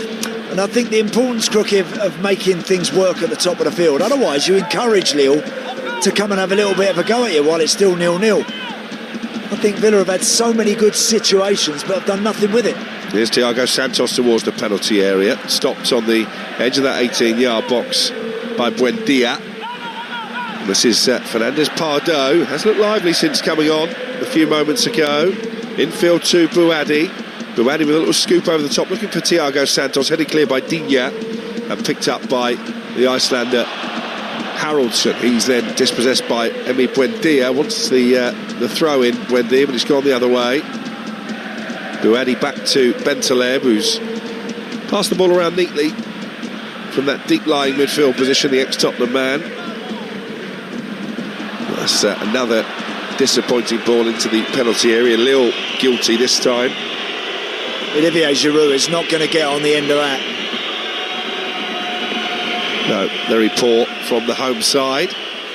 You know, he doesn't want 15, 20 yard passes in between fullback and centre half and trying to sprint and get on the end of them. He couldn't really do that in his pomp. That wasn't what he was about. What he does want is the ball into his feet where he can hang on to it and others can come and join in, and then he can spin off and get himself into a good position in the box. Bologna have taken the lead against Roma, by the way. Have they? One of those teams lying in wait for the victor of this tie in the quarter-finals. Bologna 1, Roma 0. As Andy mentioned, the first half, Villa beat Bologna pretty convincingly in the Champions League last season. Still Lille 0, Villa 0 here. Panathinaikos 0, Real Betis 0, and still Porto 2-1 up away from home in Stuttgart. We're going to have a stoppage in play here because as Amadou Onana came sliding in to try and win the ball back, he's diverted it straight into the face of one of the Lille players. Just seeing Onana there saying to Jadon Sancho, come on, you need a bit more, you've got to be a bit sharper with the ball at your feet. Take a little bit more care, it's breaking down on you too often. And he's right. Jadon Sancho immediately sort of held his hand up. I think because of lack of minutes, game time, whether it be here, United, Chelsea, wherever, confidence for Sancho is a real issue. He has had the odd 20 minutes in a Villa shirt, Crookie, where he's actually come on and made a difference in games and has looked really bright. But it's when he starts games you don't always quite see enough. You wonder if Unai Emery will be contemplating making some tactical tweaks for this final half an hour, with half an eye on that trip to Old Trafford at the weekend as well. Michael Carrick no doubt will be sat back at home watching this game. He will have hoped that Aston Villa were given a stiff examination. That certainly has been the case. I think for me the biggest takeaway from this first hour is the lack of quality in the final third from both teams. And already, with still half an hour to play, you feel one goal might just be enough either way. Here's Fernandez Pardo for Lille. Rolls it out to the edge of the penalty area, and Romain Perrault. And here is Bentaleb now, looking for Giroud. Good ball in, Giroud with a header. Straight into the arms of Martinez, and he may well have been in an offside position anyway. Yeah, I think he might have been. Olivier Giroud, you can just see as this ball comes in, tight call. It's very close actually. And the header he was struggling to get above that. He kind of just helped it on, and there wasn't much power on the cross either, was there? No, there so he's trying to generate his own power. Correct. Wasn't a pacey delivery, and he's ended up, that's a very routine, comfortable save for Emi Martinez. 61 minutes gone, Lille 0, Aston Villa 0. This game brought to you in partnership with TNT as Ollie Watkins heads Aston Villa into the lead. Well, he needed that. Aston Villa needed that. It was a route one ball into the area. The goalkeeper, I think, got his positioning wrong, and Ollie Watkins with a diving header over the top of the advancing Oza gives Villa the lead. Lille 0, Aston Villa 1. Oh, well, that's dream stuff for Ollie Watkins, because he's been desperate for a goal, and it really come out of absolutely nothing. Oza, the goalkeeper, I think is in no man's land. The ball was knocked up to the edge of the box from distance from Lamar Bogard. It's helped on actually by Emi Buendia, and then Ollie Watkins from above the penalty spot puts his head on this and loops it brilliantly, fully intended, over the top of the goalkeeper, who is stranded. It's a great goal. Yeah, brilliant from Buendia to flick the ball on for Watkins, and he had the speed of mind there to know the goalkeeper was too far off his line, and sort of mid-air hanging in the air, nods it over Oza and into the back of the net. The goalkeeper grasping at thin air. It's a 9th goal of the season for Ollie Watkins, and it gives Aston Villa a precious first leg advantage on a night when chances have been few and far between. Yeah, very true. I tell you, Emi Buendia does great there. He might be the smallest player on the field, and when the ball's not 40 yards up in the air on the edge of the box, it's Chancellor Mbemba who challenges him and loses that duel. Buendia heads it into the box. As I mentioned, it's probably a yard above the penalty spot where Ollie Watkins makes contact, and he loops it over the top of the goalie, who he spots off his line. Really poor work from Ozer, and a soft goal for Lille to give away. But it's a great moment for Villa, that, 'cause it's the perfect start to the second half for them. And on what we've seen in the first 63 minutes, Lille haven't really got the attacking weapons to hurt this Aston Villa side. Who knows? They might even go on and get a second now in the last 27 minutes as more changes are afoot from the home side. Looks like Meunier there, coming on possibly as a sub. Yeah, the veteran Belgian defender. There was some talk he might actually get the nod from the start tonight, but it looks like Meunier is being readied. Lille 0, Aston Villa 1 here. And that would be a confidence-boosting victory heading into the big game at Manchester United on Sunday as well. That race for the top 5 in the Premier League really hotting up. 5th should be enough to guarantee Champions League football next season, although the English teams didn't really help in that regard with results this week in Europe, as Olivier Giroud is penalised for a foul, and you can see the frustration, Andy, just starting to set in now for the home side, having fallen behind. It's a good challenge on Ezri Konsa from Olivier Giroud. Ezri Konsa does have a habit sometimes of hanging on to the ball, and then when he's challenged, hitting the floor looking for the free kick. That was one of those examples, actually. He's a bit fortunate to get that free kick there. It was his ball, actually. It was Konsa. I said it was Bogart. It was Konsa's ball served forward, which was a really good one to Buendia. But really, Buendia, in that type of aerial duel against a central defender, should be second favourite. Here's Sancho. More space for Villa, opening up down the right-hand side. Sancho into the penalty area. Can he find the delivery this time? All the way along the 6-yard box, not fully clear yet. Rogers with a shot blocked, and then Anana lets fly, and that isn't too far wide. That wraps the crossbar. Great strike, lovely, better from Jadon Sancho, more positive. Initially, Morgan Rogers has a strike. It comes out to Amadou Anana, who hits a big side foot from about 23 yards out, and it hits the outside of the post and crossbar where they meet. Very unlucky. And had that found the top corner already in the tie, you would have felt it was a long way back for Lille. Thiago Santos is indeed replaced by Meunier, as Andy Townsend predicted. I think that's going to be part of a double substitution for the home side. Well, Macau's going out as well, Cookie, and I actually thought he'd been one of their better players this evening. And it's Felix Correa who is coming on, with Lille trailing by 1-0 here on Talksport 2. Ollie Watkins with his first European goal of the season, and with the England squad to be announced next Friday, maybe a timely reminder to Thomas Tuchel. Anana plays the ball back to Martinez. You feel it's just going to be about game management now, Andy, for your former club? Yeah, it is. I actually think, Alex, that if they go for it here, Villa, they'll score again. I think they can get the nuts and bolts of this tie sorted this evening. I really do. Another one, and I just don't see Lille being able to produce anything with this group of players at Villa Park. So, yeah, they'll want to manage the situation, Villa. They'll try and draw Lille onto them, who have got to push and squeeze and now start to press, but there should be a lot of space at times now for Villa to pick their way through. Emi Buendia penalised for a foul just inside the Villa half of the field, just a little bit too strong as he went in for the challenge.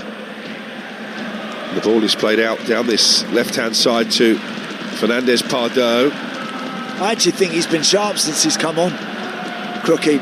Fernandez Pardo, whenever he's got it, he looks like he's got some pace about him. Looks more of an old-school winger than the player he replaced, Perron. They might need that Lille if they're to get back in this game in the final 24 minutes. Romain Perrault with the ball into the area. Good header away by the Villa skipper, Concert. Sancho, that was a weak header as he looked to find Morgan Rogers, one back by Perrault.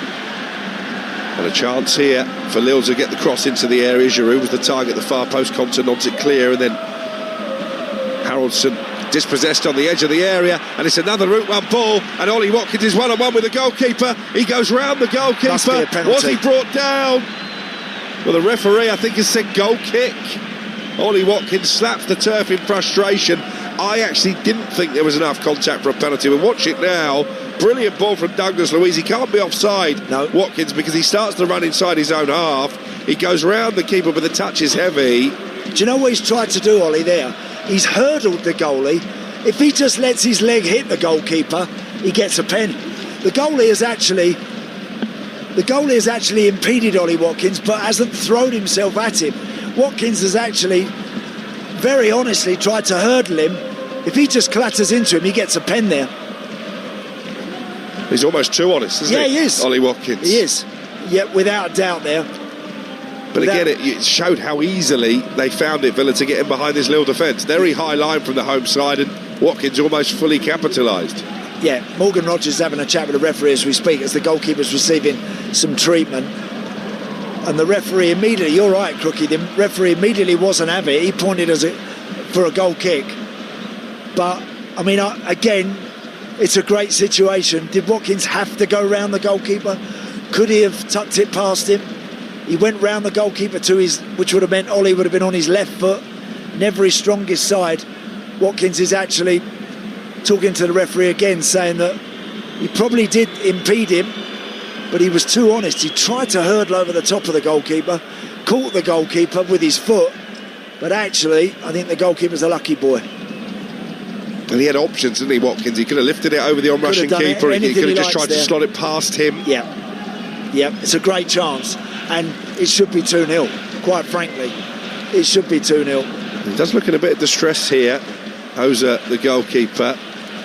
Looks like he's caught a knee or a boot on the side of the head. Yeah, there might be a little bit of blood there. We're watching a replay now. I mean, he looks up to see where the goalkeeper is, Watkins, and then in that split second decides to try and round him. I mean, there is a clear coming together, but I think in trying to hurdle him, as you've said, Andy Townsend, he almost made up the referee's mind for him. 20 minutes to go. Yeah. Lille 0. Aston Villa 1. Watkins with the goal. But you wonder how big a spurned opportunity that could be come the end of this tie. Well, it's a clever ball from Douglas Luiz. Ollie Watkins timed the run perfectly. They were ball watching a bit there, Lille, the two centre halves. Douglas Luiz just looped it down the middle, 40 yards. Watkins ran from a couple of yards inside his own half. He was through clean one-on-one. And really, despite probably being impeded, I think, was never probably going to get that pen, not enough contact.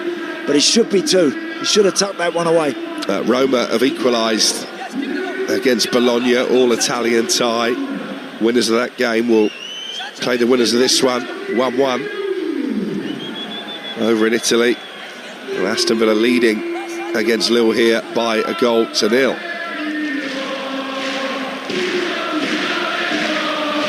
Here's Amadou Onana, the former Lille player, deep inside the Aston Villa half, forward to Watkins. First time layoff is to Buendia, who shifts it out to the left-hand side, and Luca Digne. Digne, midway inside the Lille half now, just rolls his foot over the ball, slows it down and plays it back into Douglas Luiz in midfield. And that enables the red shirts to get back behind the ball. Here's Onana though, forward to Watkins. Run ahead of him from Sancho, but well won back by Romain Perrault, and here is a chance for Fernandez Pardo to have a run at Bogard. He comes infield onto his right foot, needed to maybe move the ball quicker. He goes down under the challenge from Douglas Luiz, but the referee, as he has all night, tries to let the game continue, and then Douglas Luiz has found Watkins down the right hand side for Villa. Rogers makes a dart to the near post. Douglas Luiz coming in at the far stick, and it's well defended and cleared by Mounier out for a Villa corner. Yeah, decent run actually, Douglas Luiz into the box there. Ollie Watkins was provider this time. He was out on the right side and he was looking to fire it across the 6-yard box. Morgan Rogers had made a run to the near. Douglas Luiz arriving a little later behind him, but just couldn't get there. Here's Ezri Konsa back towards the halfway line for Villa. 18 minutes plus stoppage time to play here. Lille 0, Villa 1 on Talksport 2. Palace at home to Larnaca in the Conference League still to come. Over on Talksport, meanwhile, we'll have Forest against Midtjylland. Oh, surely the offside flag's going to have to go up here as Lille play it over the halfway line, deep into Villa territory. And indeed, belatedly, the offside flag does go up against Felix Correa. Yeah, well, that was blatantly offside after Bentaleb played the ball forward. He's a good 3 or 4 yards offside, and again he's allowed to travel, scuff a shot before the offside flag actually goes up. I mean, they're applying the protocol correctly, the officials, but it's so frustrating. It is when it's blatant like that. Lille 0, Aston Villa 1. John McGinn is being ready to make his injury return. How timely for Villa, just when they need the points in the Premier League to stabilise themselves in the top 5, and as the Europa League reaches the business end. Yeah, fantastic to see John back. He's such a key player for the Villa team. Konsa into Morgan Rogers, back towards his own penalty area. Rogers finds Onana. Douglas Luiz forward to Jadon Sancho. It's a sloppy pass from Sancho. Pau Torres having to get there ahead of Felix, and he does so. Not sure he really wanted that one, Pau Torres. Throw in for Lille. Home side still trying to urge their team on here for an equaliser. 1-0 down, heading into the final 15 minutes or so. As Ollie Watkins is adjudged to have fouled Haraldson. Free kick taken quickly by the home team. Mounier forward down the right for Lille. Felix now into Bouadi. And Bouadi back towards the halfway line, and Chancellor Mbemba. Good spell of possession this for Lille. Can they turn it into a goal scoring opportunity? Fernandez Pardo down the right hand side into Haraldson. He's going to just roll the ball a few yards forward to Felix. Back to Bouadia. But Villa holding their defensive line well here. Here's Fernandez Pardo though. Comes in field against Bogard and tries to curl a shot towards the left-hand corner of Martinez. Springs to that side and pushes the ball clear. Good effort from Fernandez Pardo. It's funny because they offer very little, Lille, and then all of a sudden they just find a little bit of gas from somewhere, and that strike, from Fernandez Pardo there was a decent strike. Martinez was always going to save it, but it had to be saved. They asked questions of the Aston Villa goalkeeper. Villa 1-0 up with 15 minutes to play, but a 1-0 lead is always a dangerous one. As Thomas Mounier plays it forward to Bouadi, and then Onana having to come back and defend, can only divert the ball behind for Lille's first corner of this second half. Actually, Thomas Mounier, since he's come on, has injected a bit of life down the right side. Well, he's only just back from an injury layoff of 5 or 6 weeks, Mounier, hence the fact he didn't start the game tonight, but obviously was fit enough to come on for the final half an hour. It's a corner for the French host. Their supporters bouncing in unison behind Martinez's goal. The corner will be taken from the right-hand side. No doubt Giroud, one of the main targets. Goes short, actually, to Felix. Felix's cross charged down by Digne, and that feels like a bit of a waste if you're a Lille supporter. Then Mounier can't bring it down on the edge of the area. Sancho half clear. Chancellor Mbemba doesn't look particularly comfortable in possession. I think he's done well to win a free kick there, halfway inside the Villa half. Because he wasn't really going anywhere, was he? No, he was going back actually towards his own half. It was the merest of taps on his. It's that annoying foul nowadays that we see so much of in modern day football, where there's literally a merest of taps on his boot. He goes down and he gets the free kick. Well, we're going to see 2 Aston Villa changes. Ollie Watkins, scorer of the only goal, makes way for Tammy Abraham, who scored twice in his last 4 appearances since returning to Villa Park from Besiktas, and John McGinn is going in alongside Anana. Douglas Luiz making way. What a timely boost that is to have McGinn able to play the final 15 minutes and probably Andy put himself in contention maybe to start at Old Trafford on Sunday. Yeah, I would think so. I don't think it'll be long before John's back in there from the get-go. He's just a very, very good, very thorough all-round player, John McGinn. Knows the game inside out, leads the team well. And it's been his absence coupled with that of Yuri Tillemans and, well, probably more importantly, Abubakar Kamara, according to the stats anyway, that really has led to the poor run of form that Villa have had in the Premier League since the turn of the year. Bentaleb back into the centre circle and Mbemba. Here is Mounier now in the bright yellow boots, racing down the right-hand side, looking to link up with Felix, who plays the ball against Luca Digne. They're claiming a handball, Lille. They've got the handball. It was from a yard out, I think, they smashed the ball against Digne's arm. Well, it does give them a chance to whip a free kick in here, in between penalty spot and 6-yard line. That's the target. Don't get in there too soon. Don't go offside and relieve all the pressure.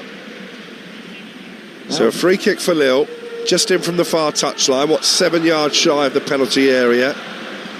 Felix is one of the players stood over the ball. Olivier Giroud loitering around about the penalty spot. Bentaleb, I think, is going to whip it in with the left foot. Yeah, Bentaleb certainly fancies this as well. Fernandez Pardo's in a bit of space on the far post if he gets that far. Felix feints to cross, then it is Bentaleb towards the penalty spot. Good header down and away by Pau Torres. Still Lille on the attack here. Perrault, that's not a bad ball, you know, to the edge of the 6-yard box. Nobody in a red shirt was in the vicinity. And in the end, it goes tamely behind for a goal kick, and Perrault can't quite believe it. It's a brilliant ball in, Andy. It's a decent ball in, that. Emi Buendia actually touches that. He blatantly touches that one and then hits the floor. Well, has he given a free kick, the referee, for a push by Felix? I mean, if that's in the other penalty area, he's not giving a penalty, is he? Of course he's not. No, it's not a foul. Again, it's another one of those bonkers soft decisions that we see an awful lot of when there's just very, very minimal contact between players. But what it does do, it relieves all the pressure, gives Villa a breather, lets them get sorted. Yeah, unless Lille can find an equaliser in the final 10 minutes plus stoppage time, looks like Villa will have a first leg lead to take back to Villa Park next week live on Talksport. And you would make them big favourites to book their place in the quarter-finals of this competition that Unai Emery really, in the last few seasons, has made his own, the Villa manager. 2-2 now, Stuttgart against Porto, still all square, 1-1, Bologna-Roma, and 0-0, Panathinaikos against Real Betis in the other early kickoffs in the Europa League. Foul by Bouhaddi on McGinn, and it's going to be a free kick for Villa inside the centre circle. Yeah, and when you're 1 up away from home, I mentioned that I think Villa are more than capable of getting a second. Been a little more spirit from Lille again the last 7 or 8 minutes, but I still think if Villa get another chance and they take it, I think they can get this tie sorted this evening. Looks like that Stuttgart equaliser action has been ruled out, so it's still 2-1 to Porto over in Germany tonight. 1-0 Villa lead here. Haraldsson, slaloming run, but inside his own half, dispossessed by McGinn, who goes back to the centre circle, and Concert forward to Jadon Sancho. Stepping into clear was Mondi, picked up by Bogard. 15 yards or so inside the Villa half, away to our left. Lille 0, Aston Villa 1 on Talksport 2. Don't forget Palace Larnaca from the Conference League still to come here, and over on Talksport it's Nottingham Forest at home to Midtjylland in the Europa League. At the moment, Villa doing what the likes of Chelsea and Manchester City were unable to do early in the week and come away from home in Europe with a positive result. Emi Martinez with the ball forward. Again, they've got runners in behind here. That was an important intervention by Mondi, but Rodgers keeps Villa on the front foot into Buendia. And Buendia with the acrobatic effort from 12 yards out and wide. Could he have gone with his head? I wonder whether Emi Buendia should have headed this. I mean, it was a great ball from the goalkeeper down the middle. There were 3 on 2, Villa. Morgan Rogers crosses it to Buendia. He tries a real spectacular scissor kick mid-air. I think if he throws his head at that, I think he makes better contact and has a better chance of scoring. We're going to see another Aston Villa change. Jadon Sancho on another night when he's largely underwhelmed is about to be replaced by Leon Bailey, and Ian Matson is also coming on for the final 7 minutes plus stoppage time. Emi Buendia going off, so that's a defensive change. It is indeed. I think Unai Emery will recognise that he can get this sorted out. Also a change for Lille. Looks like Haraldson making way. Who's kind of a bit lightweight for me. Yeah, but he's kept going, but didn't really figure in the danger zones. Dia Une is his replacement, so I think they've made all their changes now. Lille trailing by a goal to 0, and time running out for the French club to find an equaliser. They will have it all to do in the second leg at Villa Park in a week's time as it stands. Leon Bailey, who spent the first half of the season away on loan, the Jamaican international at Roma, ironically could face his old club in the next round, is on. As Pau Torres looks for Bailey with a long raking ball upfield. Perrault steps in and nods it forward for Lille. And here is Dia Une down the left-hand side. Gets it back from Bouhaddi. Tried the first-time pass, which is intercepted by Konsa. And Morgan Rogers now can come over halfway for Villa to Bailey. And Bailey cleaned out by Perrault right in front of the assistant referee. It's an Aston Villa free kick. They'll be in no great hurry to take, Andy. No, don't have to now. They're high down this right-hand side, almost level with the 18-yard line, but right on the touchline. Well, they've got this free kick, doesn't need to go in the box. Rogers and McGinn over it, can keep it, play it short. Give it to Leon Bailey maybe, let him just travel and try and draw a foul. Don't have to whip it in. Lille 0, Aston Villa 1. 85 minutes played. John McGinn stands over the free kick, just in from this right touchline, not too far shy of the 18-yard mark.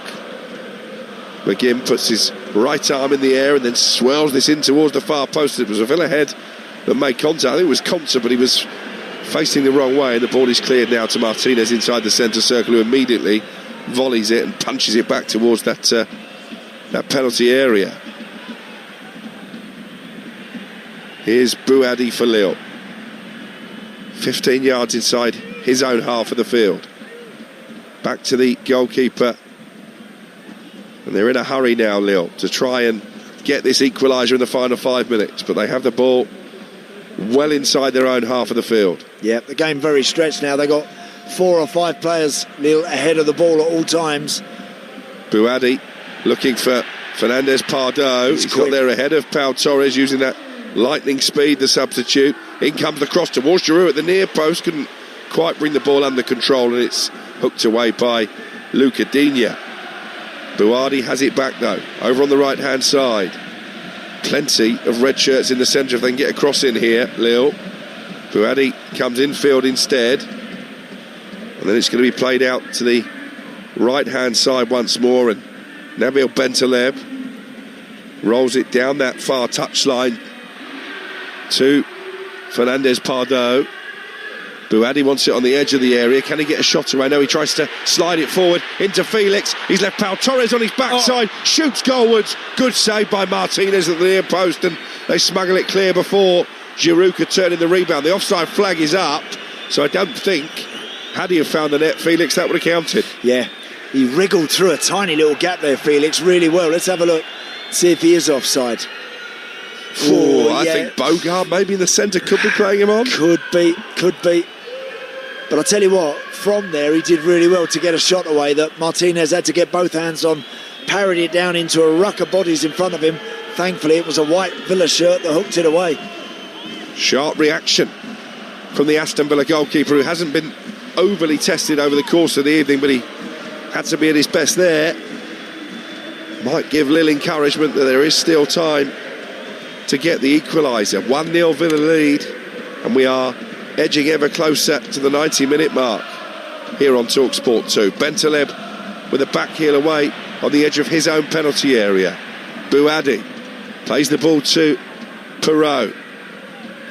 Here is Diaoune now, taking on Bogard, who isn't really a fullback, and he's got a job on his hands to stop the fleet-footed Lille substitute, but he does it well enough, and then Leon Bailey runs the ball out. The ball boy immediately gives a replacement ball to Perrault, and they take the throw quickly, Lille. 88 on the clock, 1-0 Villa lead. Mondi into the centre circle, plays it out to the right-hand side. Clipped forward by Fernandez Pardo, but too far in front of Olivier Giroud. And Martinez lets the ball roll behind, and it will be a goal kick. And he's just saying, I need the ball into feet. Yeah, Giroud, frustrated there. Just saying, just clip that into my chest rather than trying to clip it over the top of the Villa back line for him to turn and run onto. They've lacked belief, really, the home team. Right from the off. With their attacking play. I don't think they've ever really believed that they've got enough to have a real proper go at Villa. When they've done it occasionally, they haven't looked bad, but it's been nowhere near enough. I think Villa have been able to defend largely very, very comfortably. We had two balls on the pitch momentarily, hence the delay in this goal kick being taken. Not that Martinez is rushing. Takes a big intake of breath, the Argentine World Cup winner, and launches the ball long upfield. Headed down by Bentaleb, but McGinn ratting away in midfield, wins it back for Aston Villa, and then Pau Torres just feeds it back to Martinez and tells him to get it forward, but he goes short to Konsa in the right back position. Forward to Bogard, who was fouled by Fernandez Pardo. Free kick for Villa, just in from the right touchline, and that will take us into the last minute of the 90. Yeah, Bogard just drawing that foul there. But as ever, Lille finishing the game perhaps as they should have started it, by trying to apply a bit of pressure, by trying to get amongst the Villa players and not allow them to play through the lines quite so comfortably as they have done for most of the game this evening. Martinez with the ball forward, picked up well by Morgan Rogers, still out there, still beavering away in the final minute of the 90, but he's conceded a foul. Perrault wants to take the free kick quickly. Referee, I think, is just going to halt the restart because Villa are looking to make another change, and it's the lesser spotted Harvey Elliott who is coming on in place of Morgan Rogers.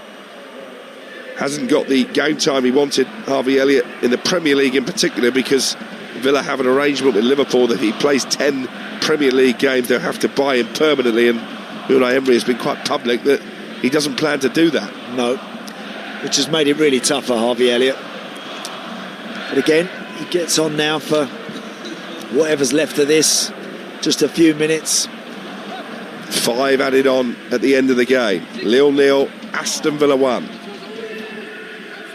Villa at the moment on course to put their Premier League troubles and travails behind them with a much needed victory on the road in Europe. Can Lille find an equaliser? Bentaleb in the centre circle. Over the halfway line is Mondi. And a lot of the ball actually, Lille, in the last 7 or 8 minutes. Yep. And that's because they know needs must and getting a little bit desperate. Mbemba up from the back and made a forward run there. It's out for a Lille throw midway inside the Villa half. Back to Felix, who had that effort saved by Martinez, but he was probably offside anyway. That's as close as they've come to getting back on level terms. Bentaleb with the ball forward to Giroud. He's penalised for a high foot on the edge of the penalty area. Just caught Luca Digne in the face, and it's a free kick for Villa. Yeah, Olivier Giroud frustrated there. Luca Digne taking his time to get back up on his feet. I'm not even sure he made contact. He doesn't make any contact, he doesn't, no. Just hits the floor, holds his face, and you'll find that certainly in Europe, referees will just blow and give decisions like that. And we're seeing it a lot in the Premier League too, which, again, I have a particular difficulty witnessing week in, week out, but that's where we are. That's the modern game for you. 3 minutes to go of stoppage time. Lille 0, Aston Villa 1. Free kick for Lille in their right back position, taken quickly by Bentaleb, but the referee is going to make them retake it because Luca Digne has been booked for the challenge. I think that's the first yellow card of the evening. Yeah, I'm not sure what for, actually. Luca Digne, whether it was something he said, because the challenge on Felix is, again, negligible contact, but he finds himself in with a card. So 3 minutes for Villa to hold on, 3 minutes for Lille to find the equaliser. Everybody in white back inside their own half as Lille come forward down their right-hand side. Back into Bentaleb inside the centre circle. Are they going to get one big chance at the end of the game, Lille? As we welcome listeners from Talksport. Aston Villa closing in on a first leg victory here. They lead by a goal to nil. Ollie Watkins with a header early in the second half. Lille have had plenty of possession late in the game, but the Villa defence holding firm. Yeah, it's been largely comfortable for Villa the whole night, really. They deserve to win the game, and I think had they have really gone for it a little more at times, could have easily have scored again, but they'll settle for this. Lille are quite ordinary and have played, I think, without any real belief.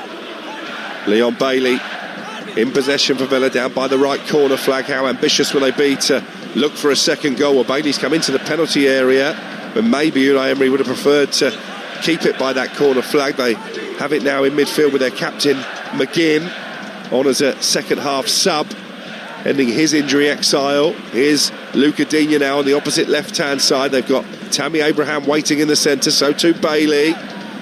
This is just what Unai Emery would want his team in possession. A little over a minute of stoppage time to play, leading 1-0 and managing the game well. Anana goes almost in a whole circle there away from Olivier Giroud, the Lille captain, and keeps the ball forward to Harvey Elliott. Misplaced touch from him, and that allows Dia Une to come forward down the Lille left and win to throw. This might be the last chance of an equaliser. Ball into the penalty area. Fernandez Pardo goes down under a challenge. Little tussle there with Ezri Konsa. Looks hopefully to the referee, who immediately says no penalty. Yeah, I think Ezri Konsa actually is clever. He's backpedaling, yeah, and Matias Fernandez ends up inadvertently sort of clashing into him. I think Konsa did well there, because just for a moment there was a potential opportunity for Lille. They didn't make enough of it. Here's Felix down the right-hand side for Lille. They've got seconds to go, and Felix has given the ball away to Leon Bailey. And Leon Bailey able to come forward over halfway. Harvey Elliott to his right. Elliott coming infield onto his left foot, looking for support. In the end, just plays it back to the edge of the centre circle. And Anana, here's Elliott again now. Again, turns back, plays the ball into the centre circle. And there goes the full-time whistle. Well, they may be struggling for wins in the Premier League, but when it comes to this Europa League competition, Villa boss Unai Emery continues to be the pass master. Ollie Watkins with a much needed goal early in the second half will give Aston Villa a first leg advantage to take back to Villa Park next week, and Emery's quest for a record breaking 5th Europa League trophy goes on. They have beaten Lille away from home by a goal to nil. Yeah, and I think they deserve their victory. I don't think this Lille team is strong enough to cope in this sort of company. They had a little bit of a go. They had a little flurry at the end of the first half and at the end of the second period, but pretty much in the middle it was all Villa. It was just a case of them producing a bit of quality. Ollie Watkins got himself a really good goal out of nothing, really, but it was a very clever header, the way he looped it over the goalkeeper. But honestly, I've seen enough tonight to convince me that Lille will have to produce something very different from what we've witnessed here if they're going to worry Aston Villa next week. I think Villa all set to march on. Scores elsewhere in the Europa League tonight. Bologna 1, Roma 1. Villa will play the winners of that tie, assuming they get through next week against Lille. Panathinaikos 1, Real Betis 0, and they're still playing Stuttgart 1, Porto 2. Those two also on Villa's half of the draw in the Conference League. It's finished AZ 1, Sparta Prague 1, Lech Poznan 1, Shakhtar 3. So good win away from home for Shakhtar. Rijeka 1, Gary O'Neill, Strasbourg 2 and Samsunspor 1 at Rayo Vallecano 3. We're going to be heading to Selhurst Park very shortly for live Conference League commentary. But first, let's pick our man of the match from today's game with Enterprise Rent-A-Car. The Here For It hero on Talksport 2 with Enterprise Rent-A-Car. Whatever it is, we're here for it. Andy Townsend, over to you. Yeah, look, normally in a game like this, when someone gets the winning goal, as Ollie Watkins has done, you would give it to the striker. Tonight, I'm going to give it to Amadou Onana. I thought he was always involved in the middle of the park. I think he broke play up, always again played intelligently, kept it when he had to, and I think he would be the pick of the bunch tonight. There you go, Amadou Onana back on familiar territory against his whole club. That is our man of the match, Here For It hero with Enterprise Rent-A-Car.